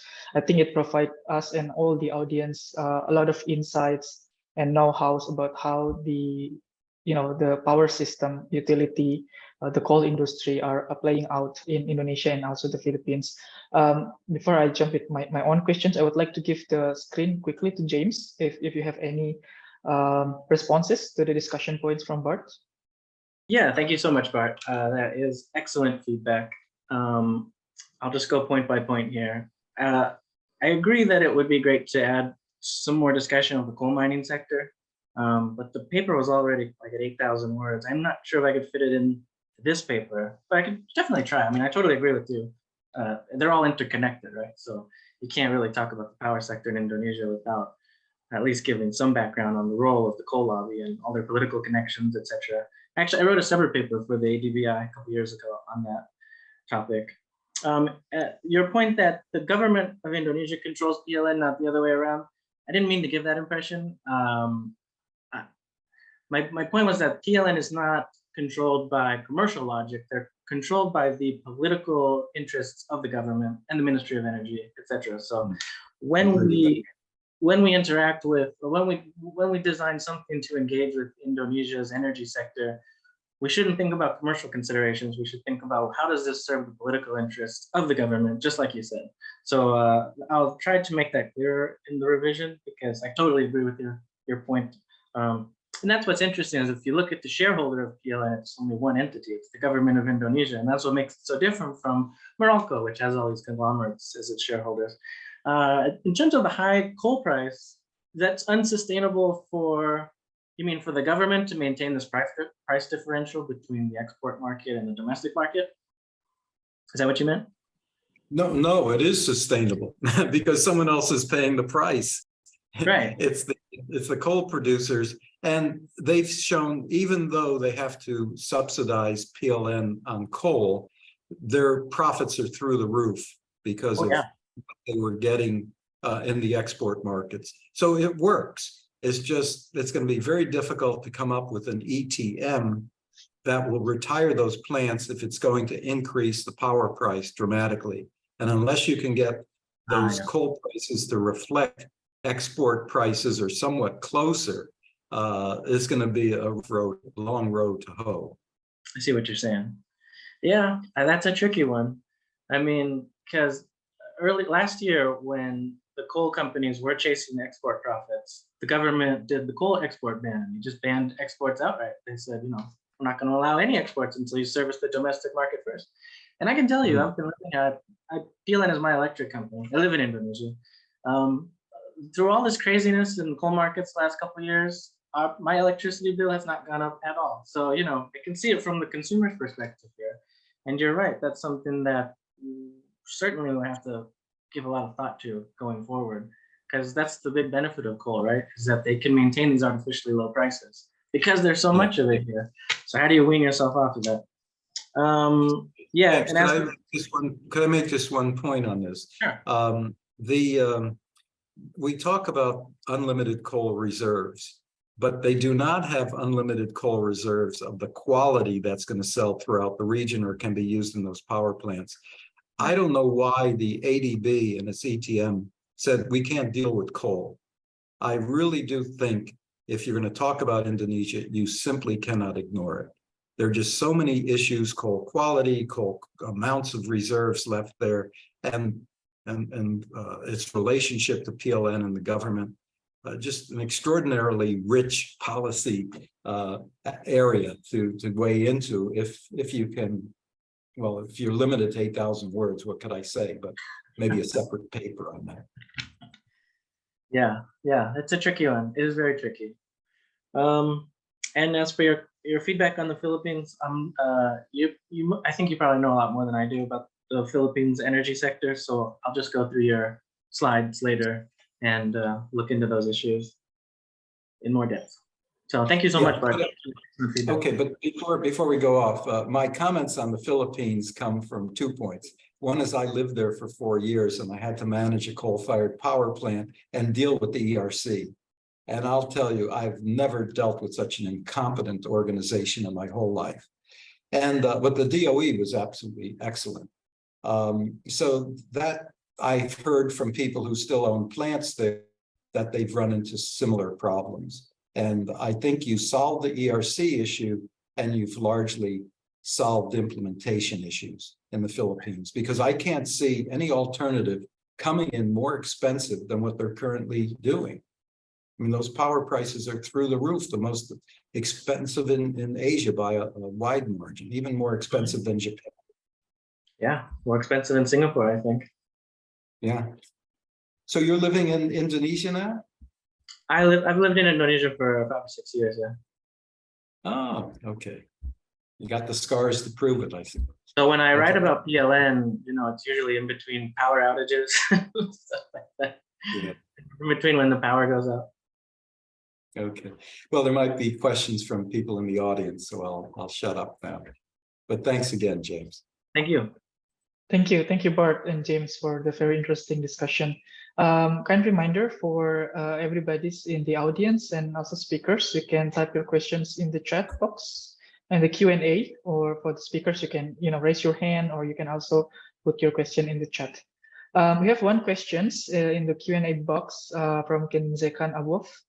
He's asking about the carbon tax or ETS, whether it is developed in Indonesia, and how the carbon pricing can be used maybe as a tool for the NTM implementation in the country, James. Right, so they've been talking about implementing the carbon tax, and they're currently working on a draft of the renewable energy law, which may or may not, I'm not sure what's going to be in it when it's finally passed. I don't think it's been passed yet, right? Yeah, they have this presidential regulation last year, but the law itself is still, we are waiting, like whether it's coming or not. They've been talking about using a carbon tax, but in my personal opinion, and based on a lot of the stuff I just presented in the paper about the structure of the energy sector here, I don't believe that it will be very effective, because I just don't believe that, when you put a carbon tax on carbon emitters, but the market is already so skewed that it's not reflecting the actual price of carbon anyway, and it's not likely to. Just because you put a tax on it. So I don't think it will be very effective in Indonesia. And that's why I think the ETM, the way it is currently being talked about and discussed, is to just go directly instead of messing around with the carbon tax, to just go directly to PLN and say, here's concessional funding, shut down your coal-fired power plants. You can use this financing to build renewable energy. I think that's much more practical than trying to roll out a carbon tax in Indonesia. Yeah. Right. Could I make one point for you? When it comes to retiring coal-fired power plants, at least with the IPPs, they have PPAs that have termination provisions built into them, because I was involved with the negotiation of some of those in the past. And these termination provisions are quite complex, but at a certain point, the amount that you would have to pay is very, very low. And it'd be useful, you can talk with some of the law firms there, like Luke Devine would be a good person to talk to, and Bill Sullivan from I can send you the details on them, and talk with them about the termination provisions of the PPAs. And that would definitely, I think, be helpful in your paper to know that by a certain date, maybe year 20, the amount we have to pay back is so small that that's what we should be shooting for. Yeah. And we save ourselves 5 years. Right. Great. Right. I'll get in touch with you after, Bart, to get some of this info. Okay. So I think regarding this carbon tax, as you might aware also, Indonesia actually planned to do that. They already put a date sometime in Q3 last year, starting with the power plants. But then there is a little bit of issue with PLN, because what happened with their already established coal-fired power plant, whether it's implementing also the carbon tax or not, and then they postponed it for this year. So again, similar to our renewable policy, it remains to be seen how it will be applied. Another questions just coming in. Let me read it out from Dan.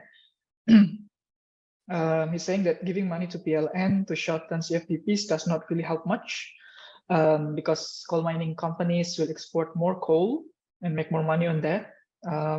So he's saying that in his opinion, it's much better to direct concessional funds to the fuel production side to increase renewable fuel production, which I think it's in line with what you're saying, right? Yeah. Well, I mean, I agree with that, but also we can only do so much. We can only do so much of what Indonesia can do. Indonesia can't, dry up the global demand for coal. You know what I mean? So I agree with that, but also Indonesia can still retire their coal-fired power plants. If the world is still demanding Indonesia's coal, I mean, that's a different issue. Yeah, Right, could I right. add something to that? If the prices stay up where they are today, they'll do our dirty work for us. Yeah. I mean, it's really, in a number of countries, it's not sustainable. The only thing that's helping it is maybe LNG prices that are even worse. But the fossil fuel price in like Indonesia, Thailand and Vietnam and the Philippines is not sustainable at those prices we're seeing today. This is unprecedented. Right. Okay. Thank you very much. I am thinking that the time is up for the first papers discussion. So again, thank you very much, James, Abar, and also all questions provided towards today's discussions. So I would like to move on to the second presentations for today's last sessions. So we have Licha Yao. Dr. Yao is the Senior Research Fellow from Energy Studies Institute, the ESI in US. She's got her PhD in Rajaratnam School of International Studies, the NTU. She's done many research, especially in the quantitative measurements of energy security, the impacts of China's macroeconomic reforms in energy sector, and also energy securities and policies in Northeast Asia and Southeast Asia. Without further ado, I would like to give the screen to Licha to share her presentations about the clean energy development in People's Republic of China, especially on how far is PRC in achieving carbon neutral. The screen is yours. Okay, thank you very much, Alvika. Let me share my screen.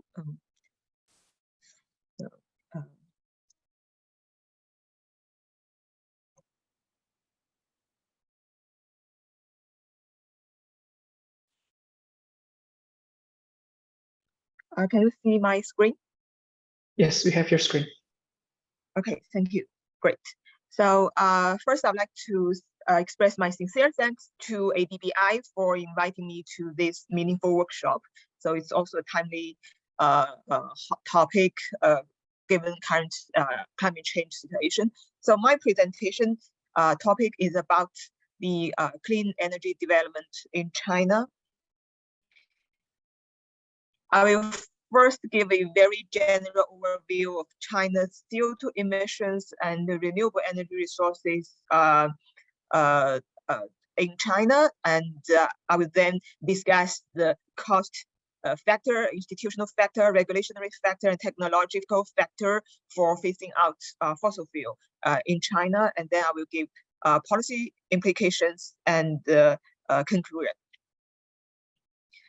So this is a basic overall trend of China's CO2 emissions. So from this figure, we can see that actually China's CO2 emissions has been increasing gradually, but there is a key point, which is here in 2001 and 2002. And from these years, China's CO2 emissions started to increase very fast. So this is actually the year when China joined the WTO.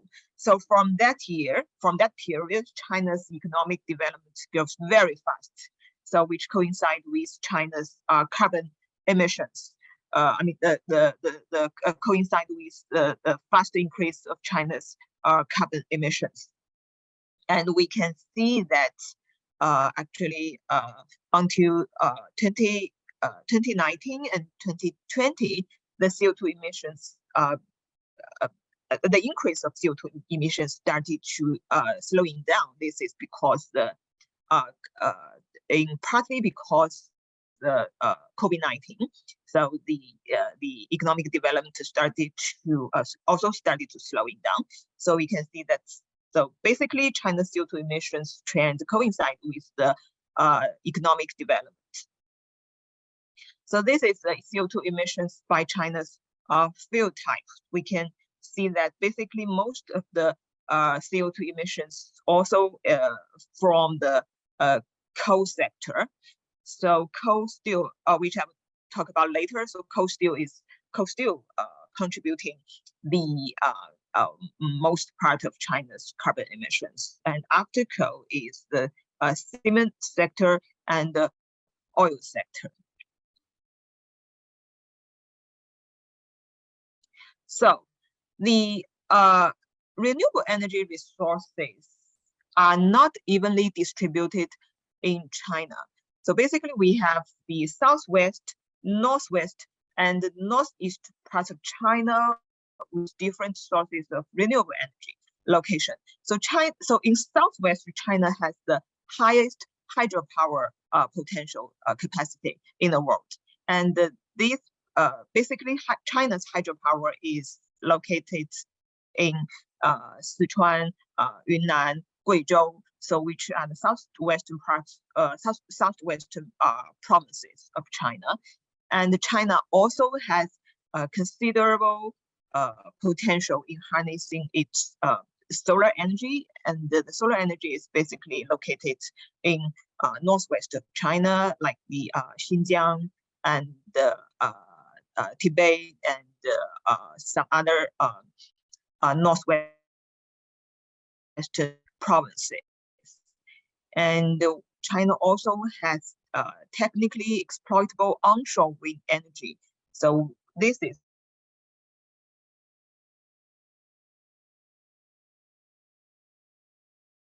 also on top of the world.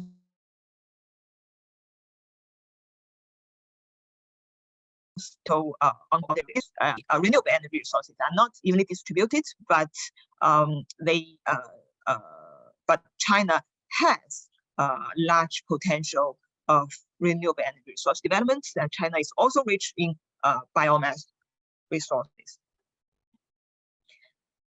So this is the year 2020 when China has installed the electricity capacity by energy resources. So we can see that so for basically thermal power is also the major part of China's installed capacity. But we can see that after thermal power, the hydropower, nuclear, and wind also start to contributing more of China's electricity capacity. And what is surprising is that actually solar power is not contributes as much as the wind power or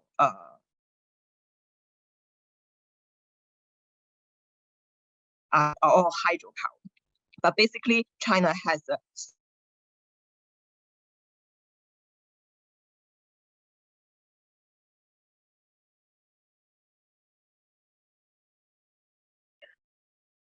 Is this my internet? so wind and hydropower, Okay. they also contribute. Sorry? Sorry, I thought you were breaking. Probably it's internet on my side. Yeah, please continue. Oh, okay. Sorry for the bad connection. Actually, I'm in a hotel. Okay, so so China for fossil fuel phasing out.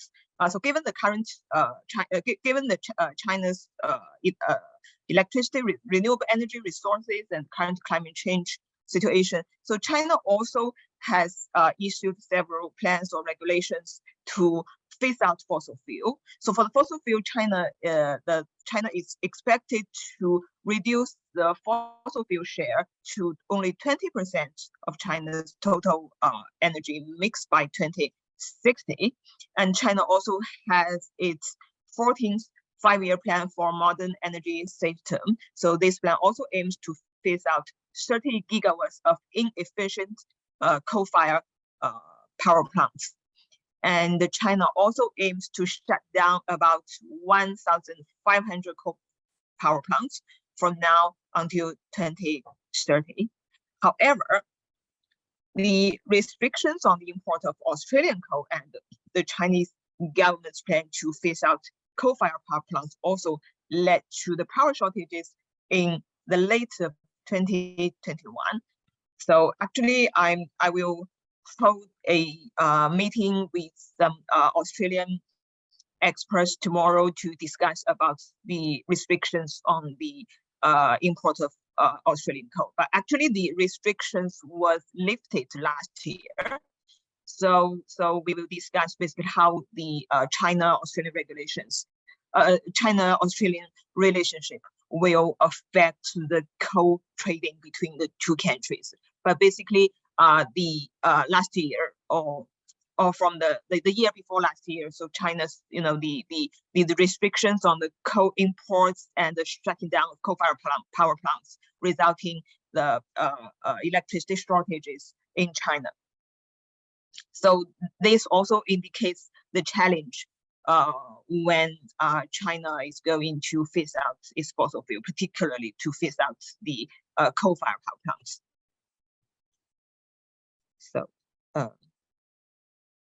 So now let me briefly introduce the factors that's contributing to the phasing out of China's the fossil fuels. So the first factor is the cost factor. This is also the big challenge China will have to face when phasing out the fossil fuels. So the cost, this is because the cost of retrofitting the coal-fired power plants is very large. It is estimated that the total cost will be about $34 billion. So this is also the big challenge, particularly given the current economic development challenge in China. So the cost will be a big headache. And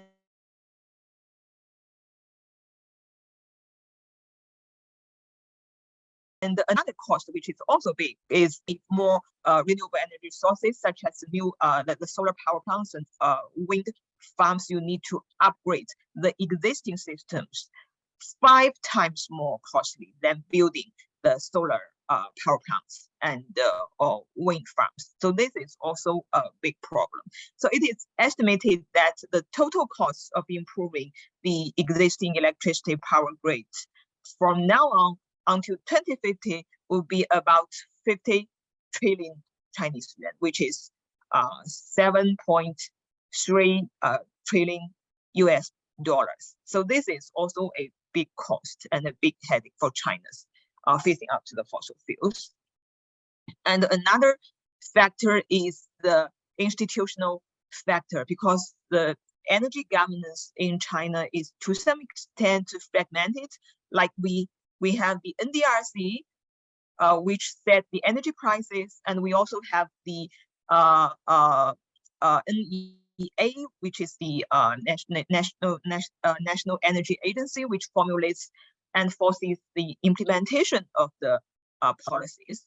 But when the NEA implements the energy policies, or they also need to report to NDRC for some policies implementation.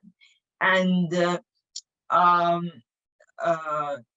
even worse is that the establishment of China's Ministry of Ecology and the Environment also dilutes the roles of NDRC and NEA, and also it also complicates the decision-making process, because like the MEE is actually overseeing the quality of air, water, soil, and these are also closely related with the fossil fuel or the emissions. So these 3 agencies, when they are implementing the policies of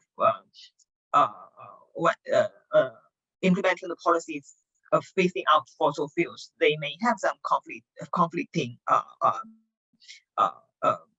interests or conflicting roles when implementing some relevant policies. And another institutional factor is the contestation between the central and the provincial authorities. So a case in point is the Inner Mongolia, because Inner Mongolia, so it is rich in coal resources, and it's also its economic development is also supported by the coal-fired power plants. So when the central government implements the policies to phase out the fossil fuels or to phase out some coal-fired power plants, it's met the resistance from the provincial in Mongolia. So this is also the contestation between the central and provincial authorities. So similar cases also happen in some coal-rich provinces like Hebei and Shanxi. And another is the regulation factor in phasing out. Actually, the regulation factor, China has some medium-term regulations like the mid-century long-term low greenhouse gas emission development strategy, and we also have the 5-year plans for modern energy systems. So for the regulatory factor, basically these short-term and mid-term regulations are contributing to China's phasing out the fossil fuels. Okay, I'll go very quickly to the conclusion. So the last factor is the technological factors. So what I would say is that China has the, as of last year, China controls 84% of the global solar power manufacturing and 50% of global manufacturing capacity for wind turbines and 90% of global battery storage manufacturing capacity. So China has the potential and the capacity, but the disadvantage is that the raw materials for the production of this capacity are imported from abroad, and the pandemic and the geopolitical conflicts may disrupt the supply chain. So this may also affect the technological factor in phasing out fossil fuels in China. So policy implications. So basically, China needs to continue to make big investments in the infrastructure sector, particularly to upgrade the existing power grid. But China needs to pursue some short-term mitigation targets rather than the mid-term or long-term ambitions. This is more practical for China's short-term development in phasing out fossil fuels. And we still cannot ignore the role of central government planning and the role of state-owned enterprises, because the central governments and the SSR are still the major entities that oversee that's in charge of the development of the renewable energy resources. And the strong state intervention is also needed, because upgrading the power grids, like I mentioned earlier, this is very costly. So it takes years to recover the costs. So that's why we still need the government intervention and the financial or subsidy support. So conclusion is that China has the potential to develop energy resources in large scale, but there's still a long way to achieve the climate targets or climate change targets, or to achieve carbon neutral. So we need a holistic approach to secure energy supply when phasing out the fossil fuels, because in the process to carbon neutral, when we are phasing out the fossil fuels, which particularly like the coal power is still a major energy resource for China's industrialization. So when we are phasing out such fossil fuels, we will definitely face the problem of energy supply security. So this is also one of the major concerns when phasing out China's fossil fuels. Yeah, that's basically my presentation. Thank you very much. And I'm looking forward. Thank you very much, Licia. So please allow me to call Professor Yingfang. Dean and Professor of the School of Economics and Management, Beihang University, China. Prior to become a professor in Beihang University, she spent 25 years in the Chinese Academy of Sciences. She's the Dean of the School of Economics and Management in Beihang University, and she has visited Cornell University and also CAPSARC as a visiting scholar.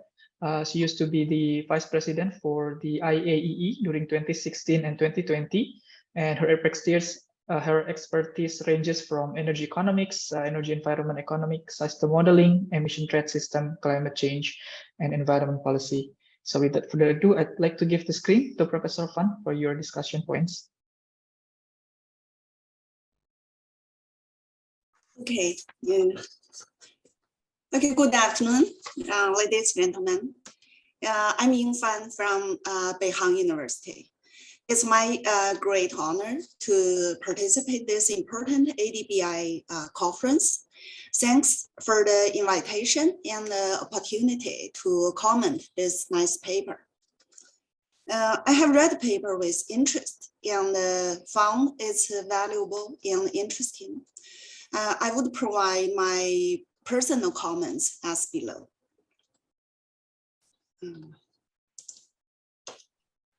Okay, first I would give a short summary of the paper. This paper is basically a review paper. Most materials and the data are cited correctly and timely. And there is no conclusion session at current version, but sessions on policy implication and the suggestion on holistic approach are provided. Sorry.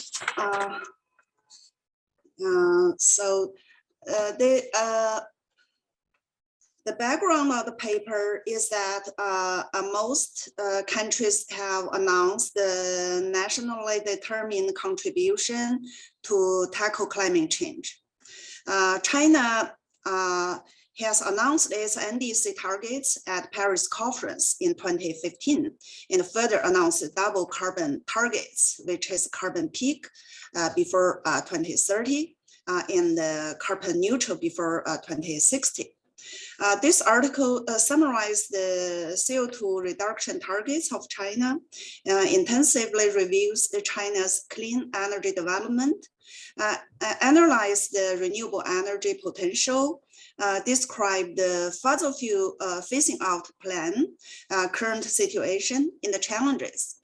And it explores the critical factors in phasing out fossil fuels, which are cost, institution, regulation, technology, and efficiency.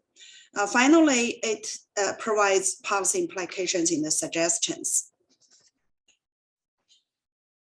And the article provides systematic and detailed information about the CO2 reduction targets, renewable energy resources, and the fossil fuel phasing out plan in China. It analyzed some critical factors influencing phasing out fossil fuels, which are very important.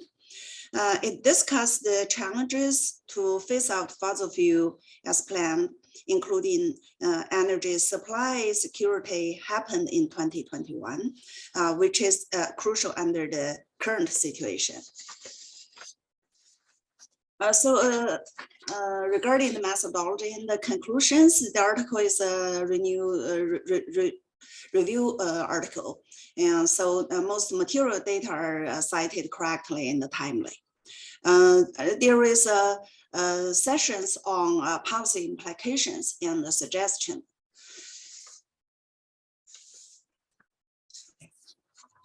So I would comment following issues. The first, I would say the article presents the renewable energy development situation aiming carbon neutral, including resources and the future plans. However, a deep analysis on how these figures are related to the CO2 reduction targets in the pathway is lacked. Actually, intensive clean energy development is policy-driven, which is highly related to emission reduction targets in a different period. So a deep evaluation on how these plans will contribute to the pathway reaching carbon neutrality target will be significant. And the quantitative analysis is suggested. The second, the phasing out fossil fuels is difficult in many aspects. In this paper, a few critical factors to phase out fossil fuels are discussed in detail. The first factor is cost, including retrofitting coal-fired power plants and upgrade electricity grid infrastructure and so on. Other factors are analyzed, such as institution, regulation, technology, and efficiency. I would suggest to emphasize two important factors. First is technology barriers and the technology improvement requirements.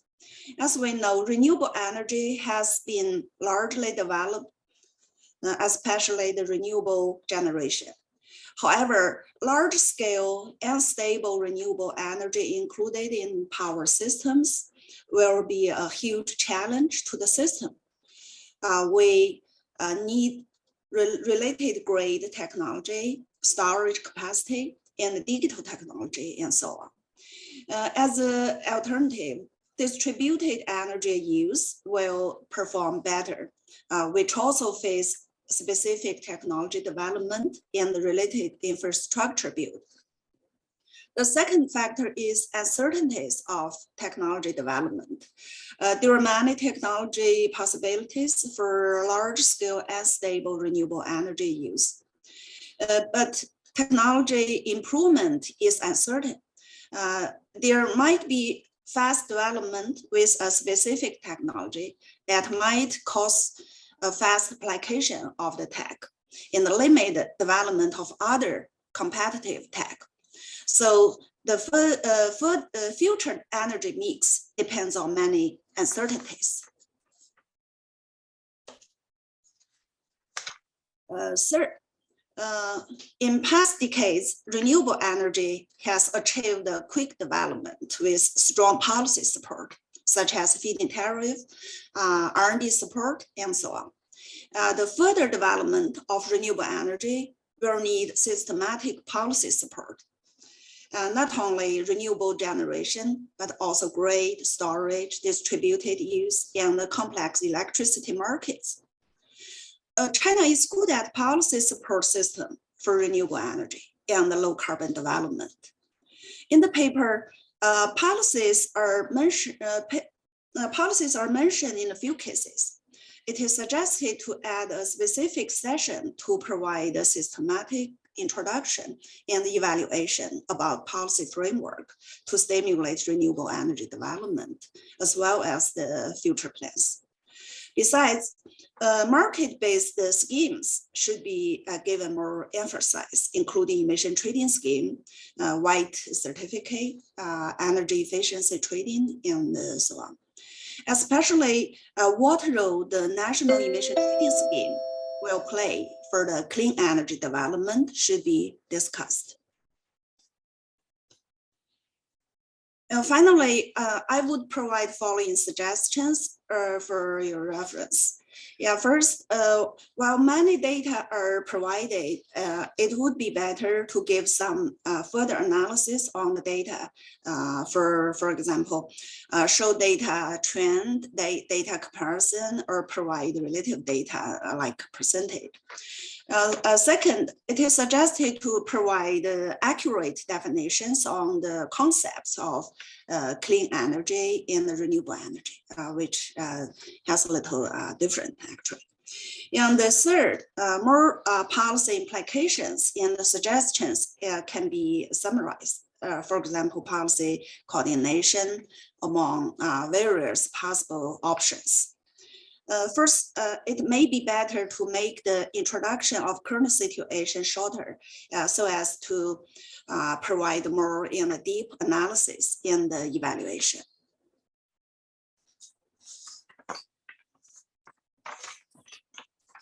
That's all for my comments and the suggestions. Again, I enjoy reading the very nice paper. I believe China's clean energy development experience, including policy support framework, will have significant implications to other countries.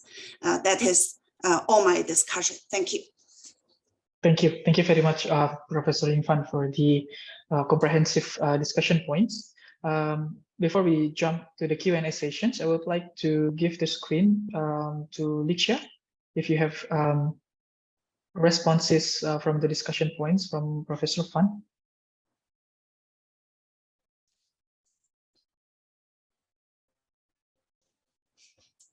Can I check if you are there and available, Licia?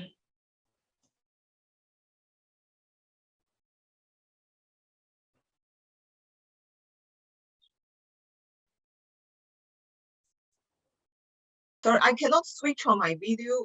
Sure, can you hear no me? problem. Yeah. I can hear you. Yeah, please.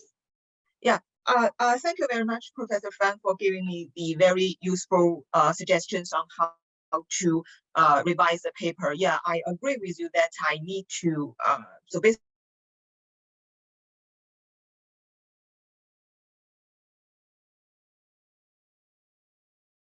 I think she's having some connection issue. Can you? So I need to add in. We can hear you, Licia. It's just a little bit delayed. I think from our side. Yeah, please continue.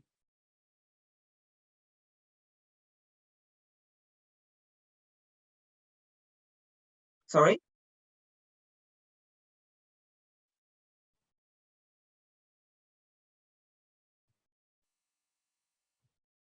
I think there is a delay from your side because sometimes you're missing you and then suddenly the voice coming quite quick.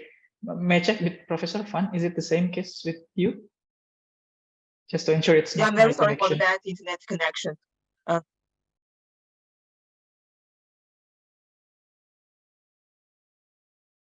Hello, can you hear me? Yes. Now I can hear you. Yeah. Okay. So yeah, so I agree with Professor Fan that I need to adding a little bit more about the quantitative analysis to give more evidence to sustain the paper. So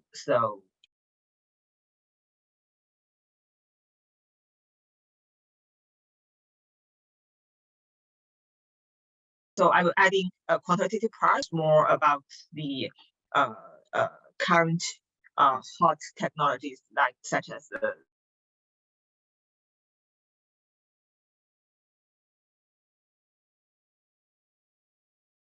energy storage or I'm also curious if Professor Fan can send me your comments, so I will revise my paper more accordingly to your comments.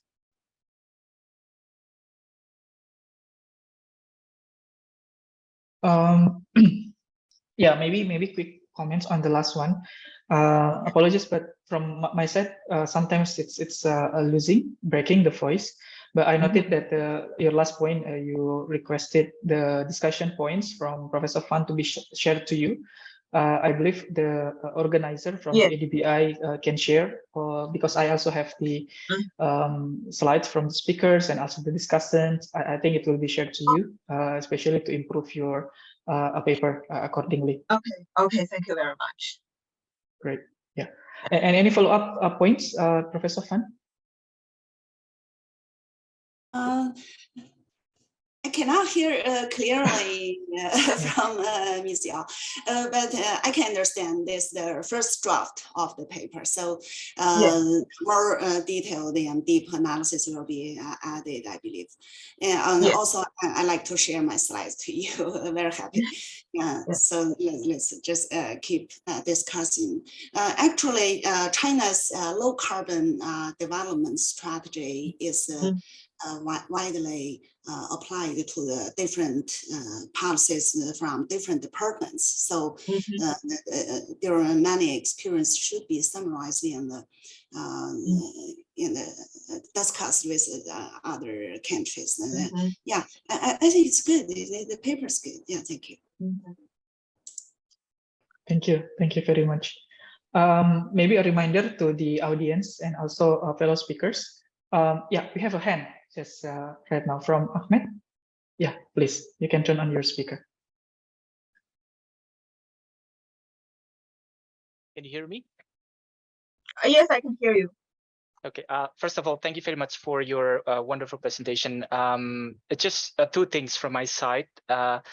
I was wondering about one of your slides talking about the factor that influence the phase out fossil fuel process in China. And one of the first point that you raised was about the cost of retrofitting the coal-fired power plant. Yes. What makes me curious is if you know, this is for the old coal-fired power plant, and the fire power plant will be phased out in the future. Why the government have a plan to retrofit this, and you consider this as one of the factors that can influence the phase out process? That's first. And second, I was doing a research about a coal lock-in index globally, and I learned from historical statistic data in China. You know, people have a high concern about how China developed a lot of coal-fired power plant. But one thing that I learned from the historical data was China average retirement coal-fired power plants is quite young compared to other country. And I dig into the data, and I found that there are some cases in China that the coal-fired power plant was shut down less than 10 years. And one of the reasons was because of the very strict environmental regulation. So I'm just wondering, because if I'm not mistaken, you didn't mention about this. Do you think this kind of environmental regulation, strict environmental regulation, will also influence the process of phase out coal in China? Thank you. Yeah, can I answer your second question first? Actually, yeah, I agree with you that I think such strict environmental regulation will definitely affect the phasing out of coal-fired power plants. So that's why, as you mentioned, some coal-fired power plants were just shut down in, you know, when they were still young, within shorter than 10 years. But this is actually what I talk about. What I will talk about the regulatory factor or the conflict of different interest groups, that because, you know, when the climate change or the environmental target dominates the policy side, then some coal-fired power plants may just be, you know, ordered to shut down. But which also relates to your first question. I mean, when the economic development is the top priority, or when the economic development is slowing down, so it may be, so some coal-fired power plants may be restarted. So it's not just that it's not the case that if the power plants is shut down, it means it be shut down forever. So sometimes it may be restarted. You know, the shutdown may be just a temporary shutdown. So that's one thing. And the other thing, which is about your first question, you mentioned that actually China put a lot of money in retrofitting the existing power plants, right? So actually the retrofitting is kind of upgrading the existing power plants to make it use more clean coal technology. So the retrofitting, the aim of the retrofitting to actually to reduce the CO2 emissions. So while still using coal to to generate power. I'm not sure if this answers your question. Yes, thank you. Thank you. Thank you very much, Ahmed, and also Lisha, for providing the comprehensive answer. May I check again from our audience if there is any questions to be addressed to Lisha? If not, I have one maybe quick commentary and also questions. I want to hear your opinion on this. You mentioned about the issue of supply chain. Like even in China, I mean, it is quite well known that China is the center of the supply chain of many clean energy technologies, including, battery, solar PV, and now even wind. And addressing that, many countries, let's say USA and Europe, they developed this policy framework, including the IRA, Green Deal Industrial Plan, so that they want also to build this supply chain capability in their countries. You also mentioned that even in China, the issue of the rare materials might become a bottleneck. And I think with this development out there, the competitions both for the rare materials, but also in the supply chain themselves can be, harsher. So I want to hear what's your opinion on this. You mean the supply chain, the raw materials? Yeah. Actually, I think, my opinion is that the supply chain will definitely affect the manufacturing capacity. So, and this is also a big headache we are currently facing, as actually tomorrow we will hold the events to talk about the supply chain, low carbon supply chain issues. So yes, I think if we can resolve this problem or solve this issue, then the manufacturing capacity can still increase. But we are now meeting the bottleneck. So because due to the war or the geopolitical conflict, so there is a big problem. Okay. Thank you very much, Lisha. It has been great hearing from your presentations and also the discussion points. Please allow me to move to the next presentations. Paper 15, we're going to have Ahmed Shahram Edianto, the electricity policy analyst from the EMBER. He is currently working in EMBER, London-based think tank organization focusing on electricity transitions. Just to note, we really enjoy reports and also infographics from EMBER. He used to work with the climate and energy team at WWF Indonesia, and also a researcher in the Indonesia Institute of Energy Economic. He holds the PhD in environmental studies from Tohoku University, Japan, focusing on energy and environmental economics and policy. In today's occasions, he's going to share with us a presentations from a paper titled Towards a Coherent Policy Framework for Facilitating Electricity Transition in Indonesia. Without further ado, the screen is yours. Thank you, Fazul, for the kind introduction, and thank you for ADBR colleagues for organizing this interesting workshop. Can you see my screen? Yes, I can see. Okay, thank you. Let me start. So it is quite often, if we talk about energy transition, the discussion tend to narrowly focus on technical, financial, or specific policy solution, where broader system-level factors affecting electricity transition that is required to facilitate the transition process is missing from the debate. So in the next 15 minutes, I will bring you to discuss about the coherency of policy framework in Indonesia to facilitating its transition. Here is the contents of my presentation today. And let me start with general overview on Indonesia context. I think we have discussed this in the past couple of days talking about Indonesia.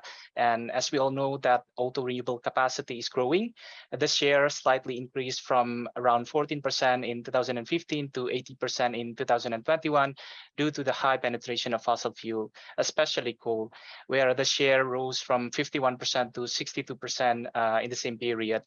And Indonesia government actually already considered the need to accelerate the transition. For example, in 2014, where the government started to introduce the new energy policy, which for the first time has an ambitious target increase for renewable energy utilization. And as mentioned from the past speakers as well, recent development shows very good progress, such as ADB, ETM, and JETP from international community to support energy transition in Indonesia. But those developments are in the process of being integrated into power sector development plan, which will guide the future development of electricity transition. So the momentum for the transition is building up. And the next step is how to ensure the implementation or how to translate this momentum into action.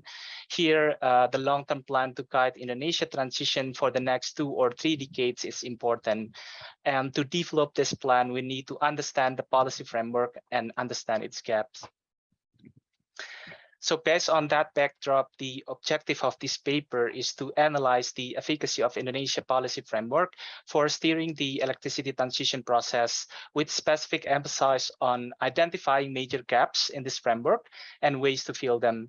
And why this objective? Because existing studies now focus narrowly defined technical solution, and existing study also mostly talk about specific policy intervention and instrument for promoting renewable energy uptakes, such as feed-in tariff, reverse auction, and so on. And these studies are deficient as they fail to appreciate that first, electricity transition is much more than technological substitution process, and it also requires system reconfiguration, socio-economic adaptation, and change in people mindset and behavior. The extent to which this change in the system, socio-economic, institutional space can be facilitated in concerted manner is largely determined by the efficacy of the policy framework. So that's why this study focused on broader system level factors affecting electricity transition, such as on necessary change in electricity and socio-economic system required to facilitate the transition process. And the analytical framework adopted in this study is informed by historical analysis and multi-level perspective framework that I will explain later on the next following slides. I will start our key finding by explaining more about the energy policy in Indonesia from historical perspective. After 1945, the Independence Day of Indonesia, the government already set up the foundational policy settings for the energy sector in Indonesia. Indonesia electricity policy framework has historically been overwhelmingly influenced by consideration of energy security, especially the need for electricity system expansion to satisfy the developmental aspiration of the country. The choice of generation technology for fulfilling this need has shifted over the time, resulting in 3 major transitions in the generation mix, as I show in the slide. The first one in the 1970s involved a rapid expansion of oil generation. And then the second between mid 1980s to around 2013, which we saw an increased reliance on coal. And then the third one post 2014, after the new policy has been introduced, which is currently a foot towards increased share of renewable energy generation. And as I mentioned in the previous slide, in 2014, the government introduced the national energy policy that stipulated a structural shift in primary energy mix to have at least 23% of renewable energy by 2025. And this intention to increase renewable energy was incorporated into the draft of National Electricity Plan 2015 to 2034.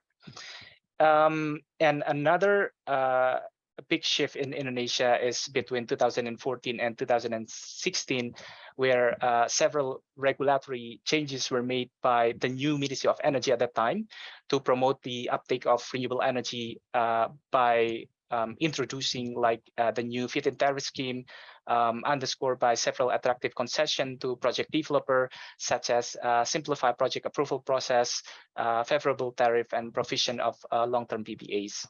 However, in around 2016, there was some changes in Ministry of Energy and Mineral Resources leadership, and it marks a significant shift in policy support for renewable energy in Indonesia. As stated by the new ministry in 2016 at the time, the government support the change in energy fuel mix in a bid to address climate change issue. However, the price must be affordable. After this statement in around 2017, the Ministry of Energy released a decree that introduced a new feed-in tariff scheme for all renewable energy projects. The key features of this scheme is that it caps the tariff for renewable energy project at 85% of the average cost of generation for the local grid, or 100% if the average cost of the local grid is lower than the national average. This new scheme was widely been considered as an attractive for private investor, especially in the region relying on subsidized coal for power generation. As a result, as I mentioned earlier, the country electricity transition progressed rather slowly, with the share of renewable energy generation only rising slightly from 14% in 2015 to 80% in 2021.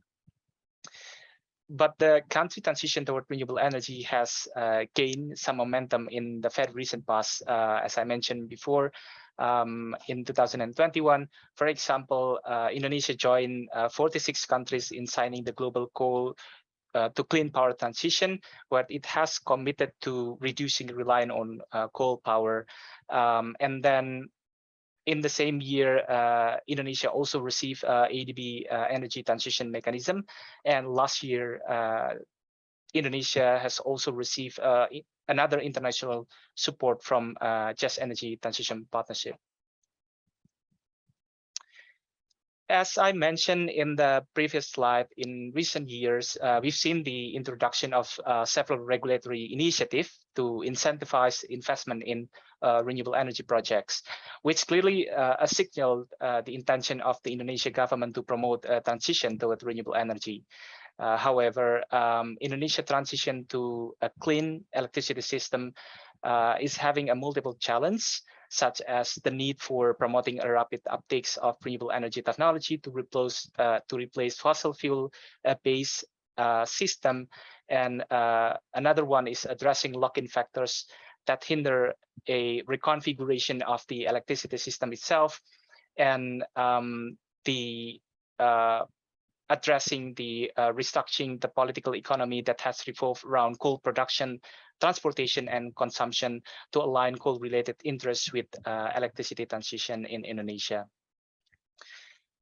To substantiate these key challenges faced by Indonesia to facilitate the electricity transition, this overview is organized in terms of the basic concept of multi-level perspective-based framework, as I mentioned earlier.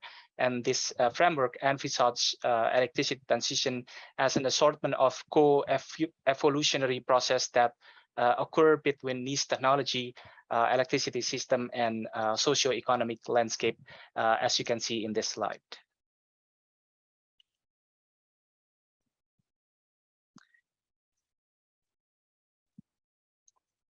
So for the conclusion, as we highlight in the paper, despite the ambitious climate commitment of Indonesia, the step or measure need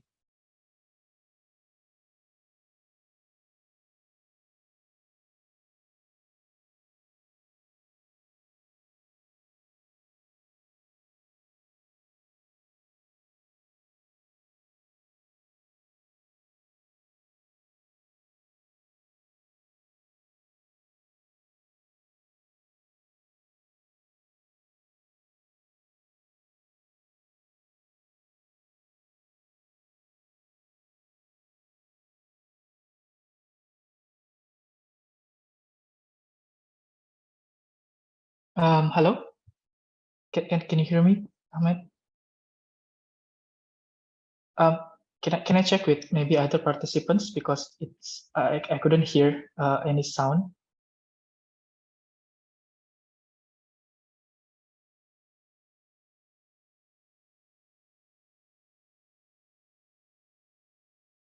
Yeah, I also don't hear.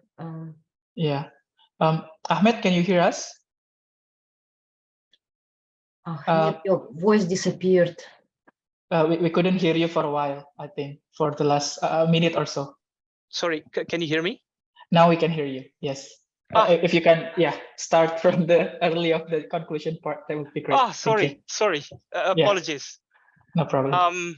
Okay, so again, as I mentioned, as we highlight in the conclusion in our paper, despite ambitious climate commitment of Indonesia, the step needed to align the ambition with actual outcomes has not yet been fully realized by Indonesia policymaker. And the current framework, as we highlighted in our paper, is essentially characterized by sporadic incentive, ad hoc initiative, and a follow-up program to continue the previous program for promoting renewable energy project. And that's why this paper argued that providing sufficient guidance to address the challenges impeding technological, systemic, and landscape changes is required for Indonesia electricity transition.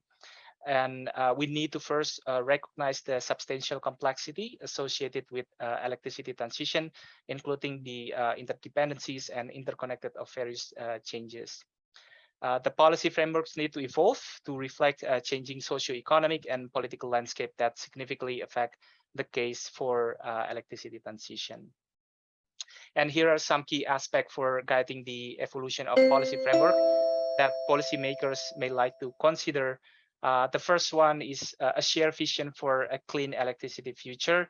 The vision need to be informed by an understanding of electricity transformative potential in developing country contexts, especially in Indonesia, and it needs the involvement of all relevant stakeholders from government, NGOs, and community groups. Second one is reflexive governance through learning by implementation, or we can call it true learning by implementation.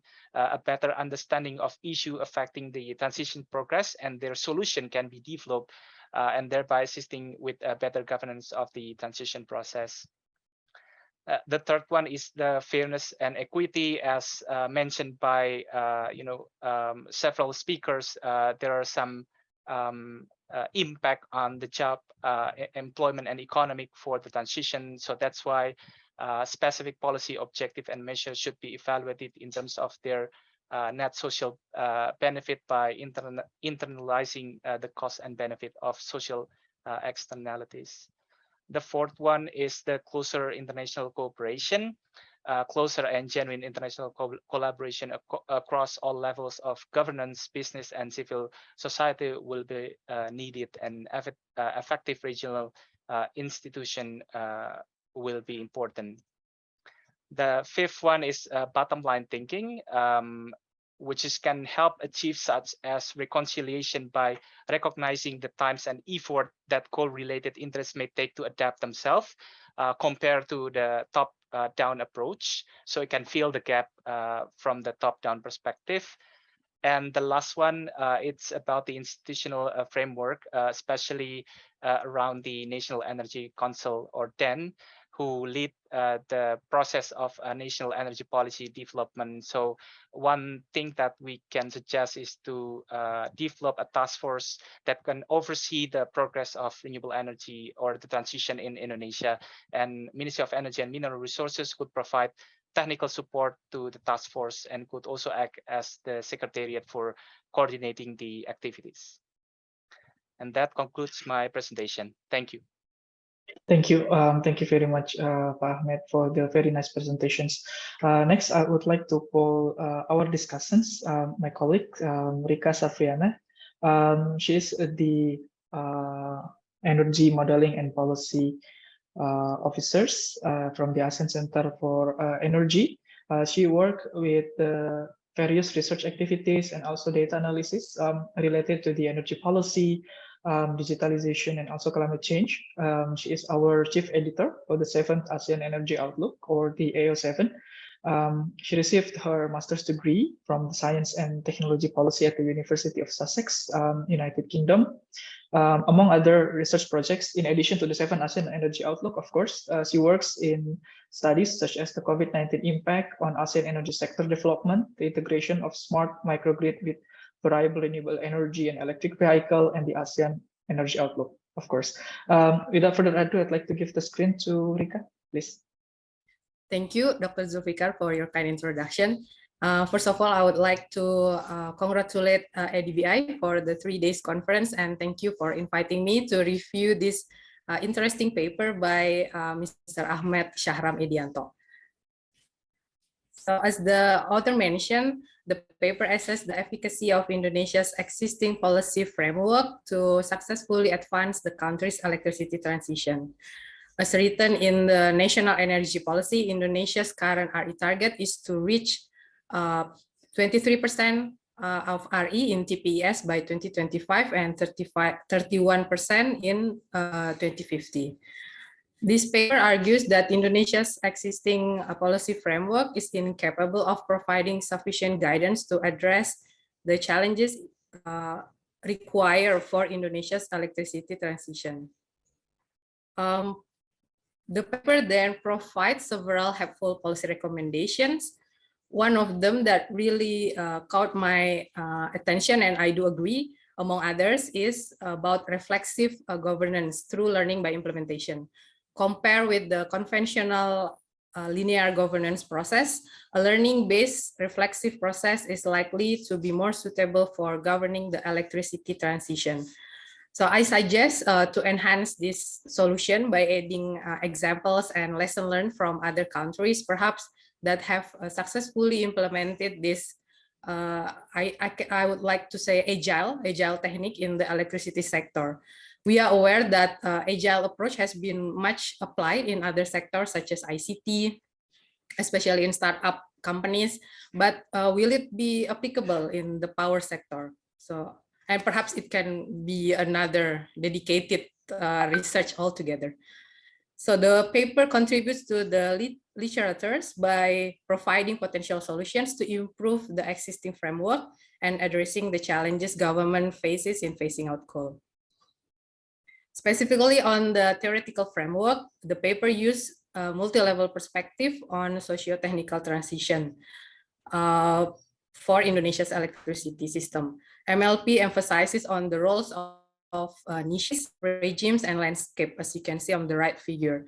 The niches at the micro level involve a network of new technologies in the development phase. Meanwhile, a patchwork of regimes represent the energy systems, including authorities and governments. Lastly, the landscape at the macro level considers external factors that influence transition processes. The dynamic flows of MLP move the transition away from the top-down approach, as seen in the figure. Innovation from the niches level significantly influences the regime system. I noted also several other strengths in this type of analysis, including a comprehensive review of Indonesia's existing energy policies, and the policy analysis was traced back until 1970, even from 1945, since Indonesian Independence Day. So the paper then outlines key challenges of Indonesia's electricity transition based on each MLP level. First, in the niche technology, there is a need for rapid development of clean electricity infrastructure. I do agree to highlight about the investment in electricity transmission, which should be prioritized due to their multiplier effect and meeting long-term energy security and sustainability, especially for developing countries like Indonesia, who have that have not yet reached 100% electrification rate. The ministry reported that at the end of 2021, Indonesia's electrification rate was about 99.5%, with the remaining efforts in the last miles of remote areas. The paper mentioned also about limited public budgetary allocations for clean electricity infrastructure, which needs to compete with other priority programs such as health and education. I think the paper can mention about the benefits of carbon pricing in this term. This kind of green fiscal stimulus can mobilize additional revenues from high emitting sectors and offer double dividends, which are carbon emission reduction and the creation of fiscal spaces. Secondly, the paper highlights the key challenges in the regime level, which is how to unlock electricity sector from its current fossil intensive development pathway. There is a mention about excessive supply in the central, so it would be difficult to add more electricity coming from renewables. But on the other hand, there is limited access in remote areas. So perhaps the paper can mention about rural off-grid renewables. Indonesia has the potential to increase its RE share and electrification rate at the same time by adding more RE off-grid in remote areas. There is also the challenge on governance complexity that offers little guidance to planners and to investors as to what technologies to pursue. As far as I know, the government is currently finalizing energy transition roadmap towards carbon neutral until 2060, where they lay out the technology priorities for each period, including hydrogen and nuclear that will come into the energy mix at some points. In addition, I think planners and investors should not only wait for the government's directive, but they also can look at the trends from nearby countries or regional perspective. For example, recently Singapore announced a hydrogen roadmap where it aims to have 50% share of hydrogen in its electricity mix by 2050. In order to achieve this target, there is a high possibility that Singapore will consider resources or supply chain from neighboring countries like Indonesia and Malaysia. So planners and investors in Indonesia should not just wait and see until Singapore's mature with its hydrogen, but they can right away start investing research and development on this technology. Thirdly, on the landscape level, the paper points out the key challenge on socioeconomic adaptation for a clean electricity future. The coal-related interests are connected to jobs and local development. So instead of removing the existing fossil fuels altogether entirely, they can be reused and converted to cleaner energy, for example, coal-fired power plants into biomass co-firing or geothermal, like it was discussed by Mr. Bart in the keynote speech before. As comparison, in Vietnam's 8 power development plan proposal, the country's vision after 2030 is most coal power plant will burn biomass starting from 20% and then gradually increasing to 100%, while gas power plants will be switched to hydrogen. So this kind of strategy, reuse the existing power plant, perhaps it's worth it to mention in the paper in ensuring the acceptance of clean electricity for just and inclusive transition. This paper also pointed out about the limited impact of coal mining activities in 2019. Personally, I found this number quite strange. I mean, if the impact is not significant, why the reluctance exists, why international supports are coming to ensure just and inclusive transition. I tried to find out about this number in the set reference from the HACI, but I could not find it yet. But perhaps if you have more data on the total employment that is indirectly involved in the coal power plants, including its supply chain networks, then you may add more details on the paper to stress that coal transition in Indonesia will have a significant impact on socioeconomics. These are some recommendations for better policy implications. As I said before, the paper provides several solutions to tackle key challenges. One of them is to implement bottom line thinking, such as setting up clear deadlines for peaking and phasing down coal generation. I think the paper can mention about the latest development in Indonesia receiving supports under GETP, as you are well aware of, Ahmed, where it has a target to peak power sector emission by 2030. I think this is very ambitious, straight to the point that represents bottom line thinking. Secondly, the paper provides recommendation to have closer international cooperation. I think you can write more specific examples, what kind of cooperation.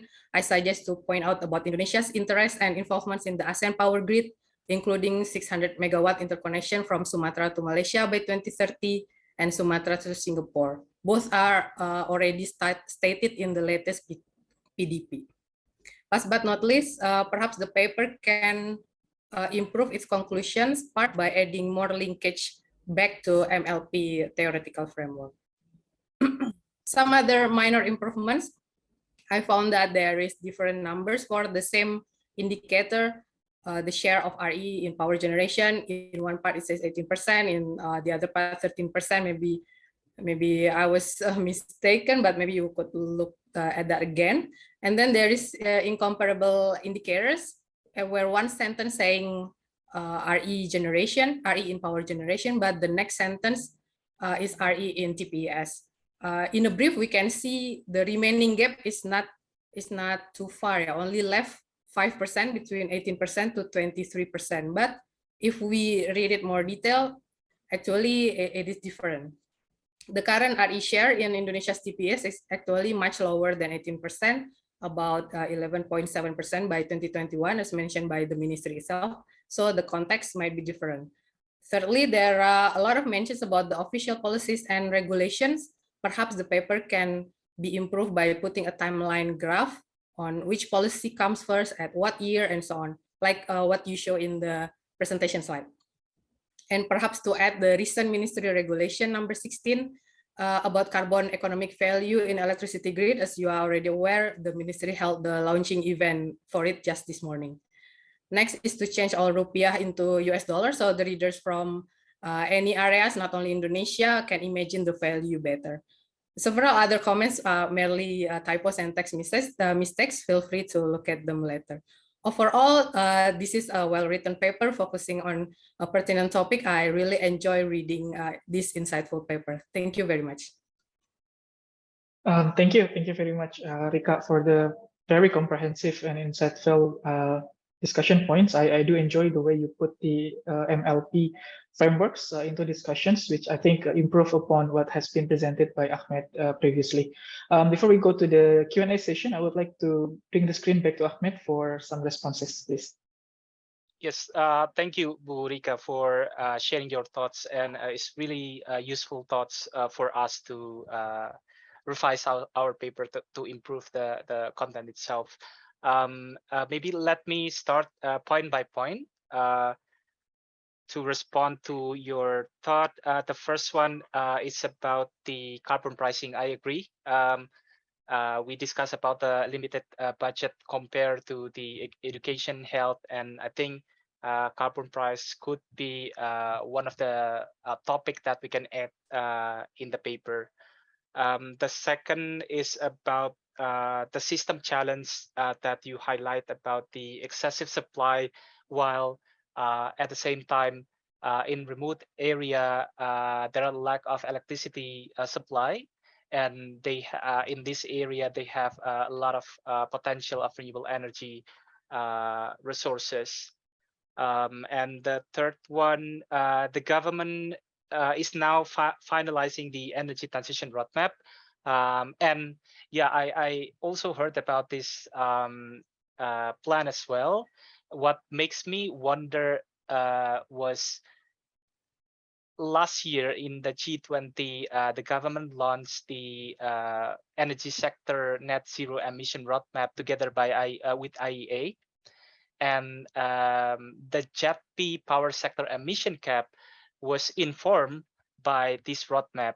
So we quite wonder if this kind of roadmap will show us another pathway for the net zero emission in energy sector in Indonesia. But yeah, we will put that in our mind. And then for the socio-economic adaptation, yeah, for the total employment, you are right. One thing that are lacking in our database right now is even in the Agency of Statistic data, I remember the data for mining was not specified for coal mining. It's mining and quarry. So it's like a broad mining employment. And second, I agree with you that there are a lot of multiplier effect came from mining activities, as mentioned by Dr. Brett as well, and James, if I'm not mistaken, that could affect, the broader economic condition in a region that really rely on coal industry. And next is about the bottom line thinking, JET-P. As I mentioned as well, it's interesting because JET-P power cap emission, power sector emission cap came from the IEA roadmap, which I believe using the scenario of announced pledge scenario by the government, which try to achieve net zero emission by 2060 for the wider economic and 2050 net zero emission for the power sector. And for the internet connection, well noted, we agreed that one of the example from Southeast Asia could be a good lesson learned, and another ongoing initiative for the APG will be good additional information for the paper. And yeah, I also appreciate all of the a detailed review for the typo and the rest of the content. So thank you very much. Back to you, Pak Zulfikar. Yeah, thank you, Ahmed, and also Barika for the very insightful discussions. We have a hand raised from Bart, please. Yes, Ahmed, thanks for very interesting paper. One thing to note on the employment measure, I don't know where that number came from, but it's obviously not correct, is that the coal miners in particular, and I think all miners in Indonesia, they contract out most of the employment for their mining activities, their barging and everything else. And they do that because of the way in which their contracts are structured, that they have to turn over all of the equipment to the government once their concession ends. So they've all done third-party contracting, and some of them have set up like Adaro, setting up separate subsidiaries. So if you were to include all of those employees, I believe you'd have a much higher number, but in any case, 0.001% makes absolutely no sense to me, given my experience with the coal mining industry. Yeah, you're right, Dr. Part. So as far as I understand, that's the lack of the data from the Agency of Statistics of Indonesia, and I think they rely on, if I'm not mistaken, the Ministry of Manpower or something. I remember I joined a discussion with a labor union talking about energy transition, and they even mentioned that in one of the government session talking about a labor issue in the coal mining, the government mentioned 1 million of a job in coal mining that will affected by this transition. So the number, the gap of the number, the discrepancy of the number is quite huge here. But Yeah, this is the only data source that we can get. No, what I would suggest to you is contact the Indonesian Coal Mining Association. I see. And they will have information. There are also coal books that they put out every 1 or 2 years. And yeah, don't rely on these central statistics offices. They're awful all around the region. They're just full of misinformation. Yeah, thank you for the suggestion. Yes, thank you. May I check again to our audience if you have any additional questions? You can put it in the chat through Q&A, or also you can raise your hand. There is one more of a comment, I think, in the Q&A. Basically mentioned that the paper has been very insightful and good analysis on policy framework from institutional perspective, which is often overlooked or limited in the energy transition discussions. There is also, I think, well, there's a additional comment, I think, from Dan, still related with the coal and the number of employments. So I think we can check on that.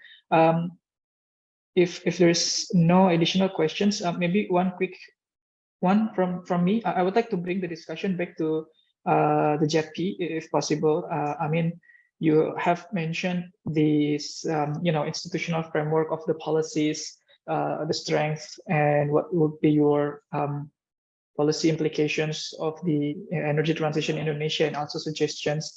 ADB have rolled out the ETM for a couple of years in Indonesia, and we know they start to have this pilot with the Cirebon power plant sold to the PTBA as a part of the coal phase out, early retirement.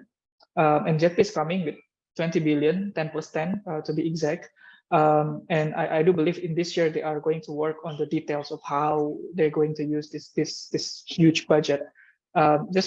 Just maybe to conclude the discussions, I would like to hear your more thoughts of how best for Indonesian government to utilize this budget so that the energy transitions, the coal transformations can be as much as possible, just and inclusive.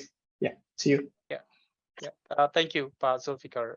It's an excellent question, actually. One thing that we highlight in our paper, maybe it closely related to the first policy recommendation, the share vision.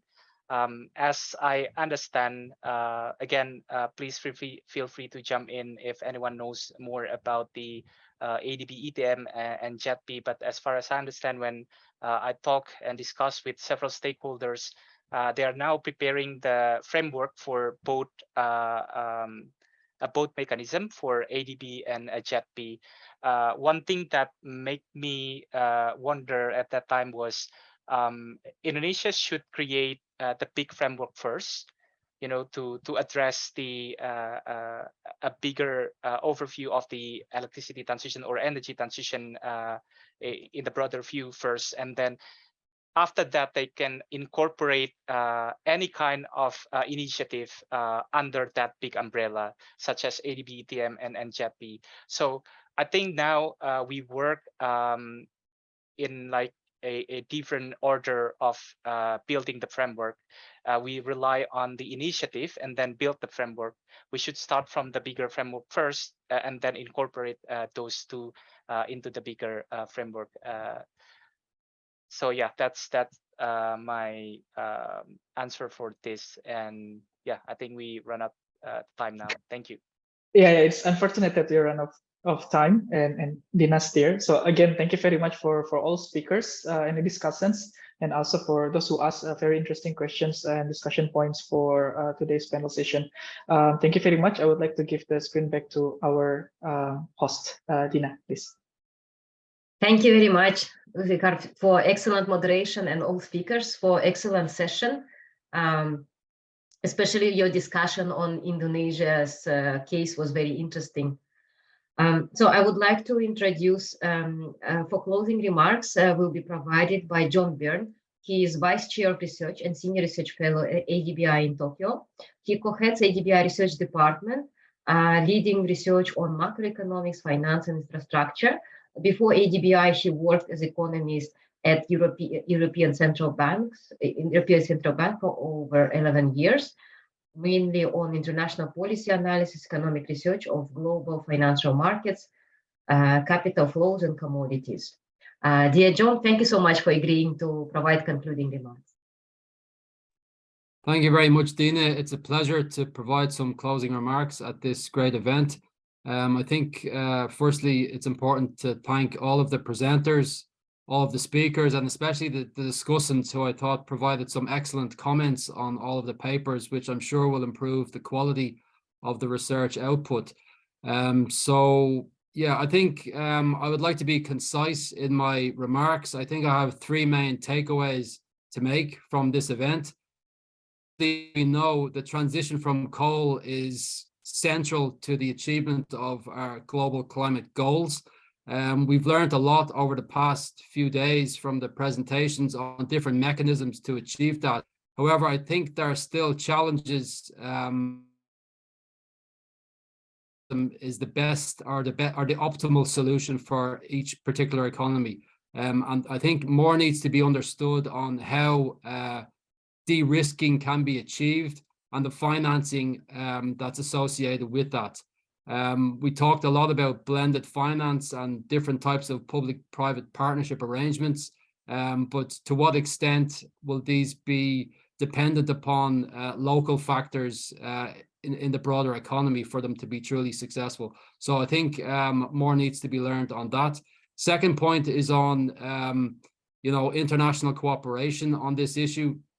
So I think different economies who have commenced their transition from coal to renewable can learn a lot from each other, and international cooperation and sharing of best practices will be central to that. Events like what we have today are examples of how that can be achieved, but I think that at a higher policy level that would be very important.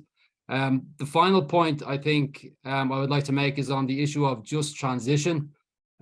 So again, I think as economies shift away from coal, there will be challenges to local labor markets, particularly those that are highly dependent on coal mining and other employment along the coal value chain. So it will be important from a public policy point of view how to address that from a financing perspective.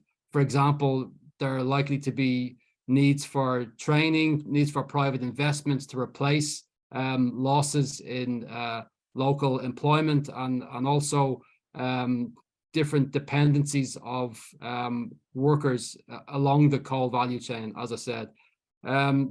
Finally, I think data is always an issue with these types of studies. We're dealing with limited data time series, which inhibits to some extent the depth which we can go with empirical work. So anything that we can get further on data is to be welcomed, and ideally something that can be at the cross-country level, so that sharing of best practice can be done on an empirical level as well as on a policy level. So with that, once again, thank you to all of the presenters, and thank you, Dina, for excellent moderation throughout the 3 days, overall moderation. And yes, I'll stop there. Thank you very much. Thank you, John. Thank you. Goodbye, everyone.